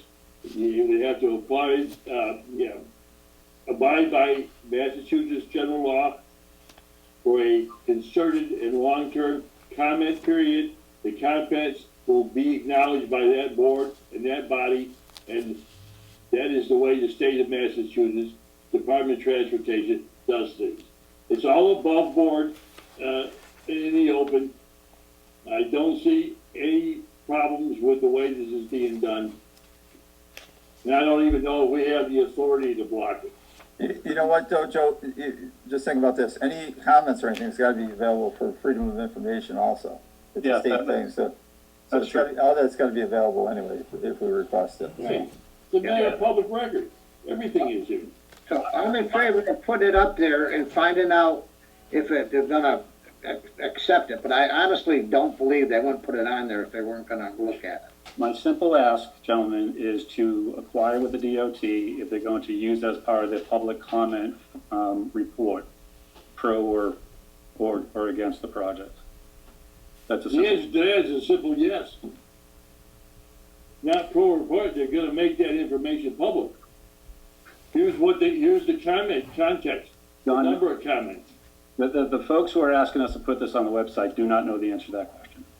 I'm asking them to go back, and that's my only ask. You don't have to do it. If you guys disagree with me, that's fine.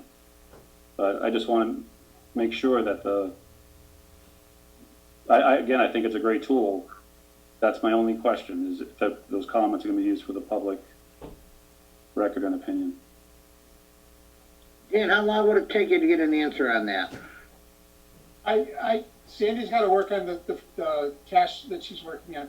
I'll get a hold of John Friedman tomorrow. It'll take as long as him answering me the question, and I'll CC the select board on it. This is an ask by the state. We've asked them to provide information to the public. This is what their response to that is. Yeah, I don't think it's a I'll problem. email out and I'll copy members of the select board so they know about what it is. If it's a yes answer, Dan, just let's put it up, okay? Can we all agree to that? Yeah. Yep. Because I don't think they wouldn't put it on there if they weren't gonna take it seriously, so. Okay? I don't think it requires a vote or anything, does it really? No, I don't think no. so. You wanna vote on it, Dan? No, No, okay.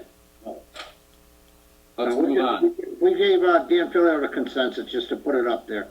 It's just, As I said, I'll copy you guys on the email, and I'll make sure Sandy's also, and Sandy will be the one to. Mr. Chairman, for the record, I'm against publishing this on our town website if that comment link does not link to public opinion. Okay. That's okay. That's good to know. All right, we'll go from there. Thank you. Okay, anything else, Sandy? I am still waiting to receive the signed copies of the sergeant's update to the Oh, date, yes, we gotta get that. and I still don't have my contract signed. I think I need to shake a little bush down there in the east end of the state with Mr. Zessen. Because my contract goes to May 2nd, and that's Sunday, and there's nothing signed. And All right, I'll get him to send it to us, and then we'll have Joe pass it around, okay, okay? I will text him right after the meeting. You also had on here something about Thursday. oh yes, I'm sorry. So I've been and I feel like I've already gone through this, but I've been approached by some employees that are wondering if we will, now that the public is allowed in the building, continue our till 6 o'clock on Thursday openings. Do we have any numbers, or do anybody know how many people come in that 1 hour? Because every time I go by the town hall on Thursday, I see nothing but empty spaces. Yeah, I don't believe that there's very much traffic after the 5 o'clock hour to 6 o'clock. And there's not that much traffic 4 to 5. I mean, I think it was a lot of it had to do with the COVID, but now that we're opened up, I don't know if they'll come in still. I mean, a lot of people Twitter, they get stuff done in their offices, but the reason for that hour is so that the public can come in and get done their business. So if they're choosing not to do that. Dropbox and stuff up there with options of online paying and stuff, so Yeah. I honestly don't see why we need to stay open 6, to be honest with you. But the employees get paid for that hour, right? They stagger the hours, John. Yes. Yeah, so there may be some serious objections to cutting back on their hours. No, they stagger on Thursday. So instead of coming in at 8, so most of them are the 2 office people. Instead of coming in at 8, they'll come in at 9 and go home at 6, and the one that comes in at 8 goes home at 5. So leaves work at 5. So they're not losing any hour. Okay, it wouldn't be a reduction in hours. No. I think it's less about the actual traffic patterns going to town hall and more about having more access for town residents. I don't know. Restricting access to me doesn't seem the best way to go. It's the last hour that you could go to town hall and conduct official town business before the weekend. Because we're closed on Fridays. I don't know. Oh, is this for the convenience of employees? Is this the main reasoning, or what's the deal here? Is there a budgetary reason for this? No No, budget, No. not affect the budget at all. no, it's just, during the time that we were closed to the public, we closed at 5 since the no public was able to come in, and now public is able to come in, so we need to switch that back to 6, or it's the Well- decision of the select board. I don't think it's decision of select board, I think it's decision of town manager, it's general operating hours. You make the call, I don't think it's a select board issue. Well, what has it historically been? Select board or town manager? Well, the select board voted to close at 5. I mean, I'll leave it to Tom to come in and make that decision then. I Okay, mean, let's let Tom, yeah, we're kind of like tying his hands here. Let's That let was a him, recommendation, yeah. I think we should revert back to the hours they were previously, 8 to 6, Monday through Thursday. I don't see any reason to change it. I think that's fine. yeah, Yeah. that's okay, just the question I'm getting asked, That's so, my 2 cents. just looking for answers, I guys. defer to everyone else, and the whole board is, decision-making body, but I just wanted to give my opinion. No problem at all. I think let's make a motion that we revert back to the pre-COVID hours of operation for Thursday. Pending any issues that the Board of Health may raise due to COVID increase or things of that nature will then be reconsidered between the Board of Health agent and our town manager. Okay, is that your motion? Yep. Is there a second? Okay, motion's been made and seconded. Any further discussion? Okay, roll call vote, John. Yes, Joe. Yes. Dan. Yes. Mark. Yes. All right, and Bob. Yes. Okay. All right, is that it, Sandy? yes. Okay, any items for future agendas? Yeah, I have a couple.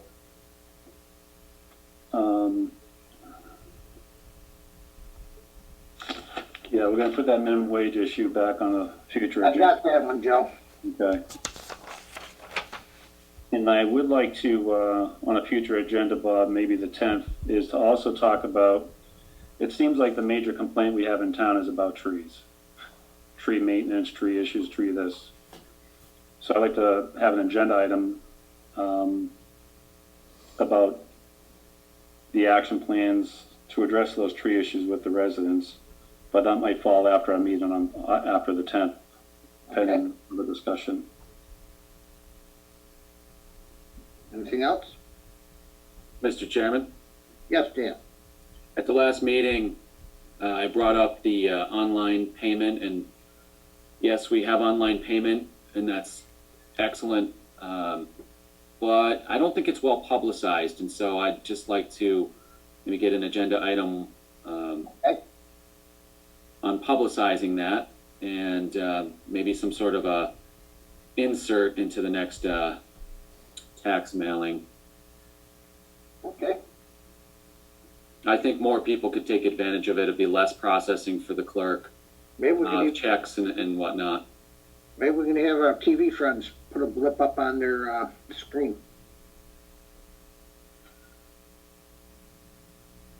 Okay, anything else? Okay. Remarks to the select board, anyone? Yeah, I have two. One is that back in December, I contacted the Mass DOT about the conditions of crosswalks up and down the highway here in Dalton, and kept you all informed of that conversation. And one of their team members has been very good at keeping me informed. They were scheduled to be out here in the week of the 19th, pending weather conditions. As we all know, we got the weather last week. So they came out to start the work today. They had equipment failure, but also I guess there was some morning traffic issues because of this. And so what they're doing is that they're going to, they packed up and they're going to come back Sunday night and do the crosswalk Sunday night into Monday morning. Okay. So excited to Yeah, see that. it was backed up all the way down South Street today. It was, And then the other is just a shout out to certainly Judy and Sandra and anybody who volunteered to get those town reports put together and get them ready for the Boy Scouts to deliver. So thank you for that great work. It was great work. It was so much fun to have everybody work together, doing all different parts of that, getting that town report out the door. So it was great. yeah, I'd like to shout out to Troop 4 for delivering them all these years, so. And for Tom Hutchinson's swearing-in ceremony on the 3rd, it's at 8:30, I believe, Bob? Correct, yes. So I think we take one of those town reports and put it into a gift box and wrap it up for him so he can read it at the town meeting. Yeah, we're gonna talk about, the next day or two, maybe a little coffee and whatever afterwards, so. If anybody can meet, so. I'll be in touch with everybody. Who can make it? I know Joe said you could and John said you could, and Dan or Mark, can you make it? Yeah, I'll be there. Just for the swearing in, I'll have to go to work after that, but Okay, that's fine. Yeah, I'll be there. Okay, perfect. All right. All right, anything else? Okay, time for our announcements. The town hall effective 4/5/2001, the town of Dalton will reopen the town hall to the public. Please see the town of Dalton's website for departmental information. The senior center will remain closed. I just want to say something to that. Kelly is going to be coming before us with a plan to see what we think about possibly starting to stage reopenings there, so that'd be huge. The Memorial Day Parade has been canceled, but the Dalton Legion may do something in their parking lot. The Town of Dalton Board of Registers would like to notify the voters for the 2021 annual town elections. Voters will be allowed to vote early/absentee voting by mail and in person. If you desire to vote by mail, please print out and fill out and sign the application that can be found on the Dalton website at www.dalton-mass.gov. You send it in or drop it off to the town clerk at 462 Main Street. You can also call the town clerk's office at 413-684-6111, extension 14 or 15 to request an application. Early voting in person will be held in the office of the town clerk beginning on Monday, April 26, 2021 through Thursday, April 29th, 2021, and on Monday, May 3rd, 2021 through Wednesday, May 5th, 2021. The hours of early voting in person will be from 8:30 a.m. to 4 p.m. Note also the polling hours for the official election day at the CRA on Monday, May 10th, 2021 will be held from 11 a.m. to 7 p.m. If you have any questions or concerns, please do not hesitate or call us at 684-6111, extension 14 or 15. The town cemetery department requests that all winter decorations placed on cemetery lots in the Dalton cemeteries be removed by April 15th. All other decorations still in place after April 15th shall be subject to removal and discarded by the department. Summer decorations may be placed on the cemetery lots after May 15th. Families are asked to stop by the cemetery office to determine if any non-conforming items are at the cemetery office. Residents may call the office at 684-6117 if they have questions.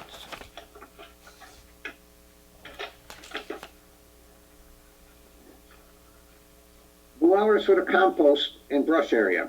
Tuesday and Wednesday from 2 p.m. to 5 p.m. and Friday and Saturday from 8 a.m. to 3 p.m. The message from the Dalton Police Department is now open to the public. The lobby is open. Please feel free to stop in to see an officer. Social distancing and masks are required and only 2 people in the lobby at a time. The processing of firearms permits are processed between the hours of 10 a.m. and 3 p.m. by appointments only. Please call 413-684-0300 to schedule your appointment. No walk-ins are being accepted at this time. A check or money order for $100 made payable to the town of Dalton. Renewals over the age of 70 are free. The Dalton Library is now open from 12 p.m. to 5 p.m. on Monday, Thursday, and Friday, 10 a.m. to 5 p.m. on Tuesday, and 12 p.m. to 8 p.m. on Wednesday. Anyone in a high-risk population may schedule a time in the morning, come in by themselves with no questions asked. Lobby pickup continues for anyone who would rather not enter the building. please call 684-6112 for more information. And with that, I'll take a motion to adjourn, please. So moved. Is there a second? Okay. Roll call vote, John, Yes. Mark, Yes. Dan, Yes. Joe, Yes. and Bob. All right, good night, Dalton, good night, everybody, and thank you.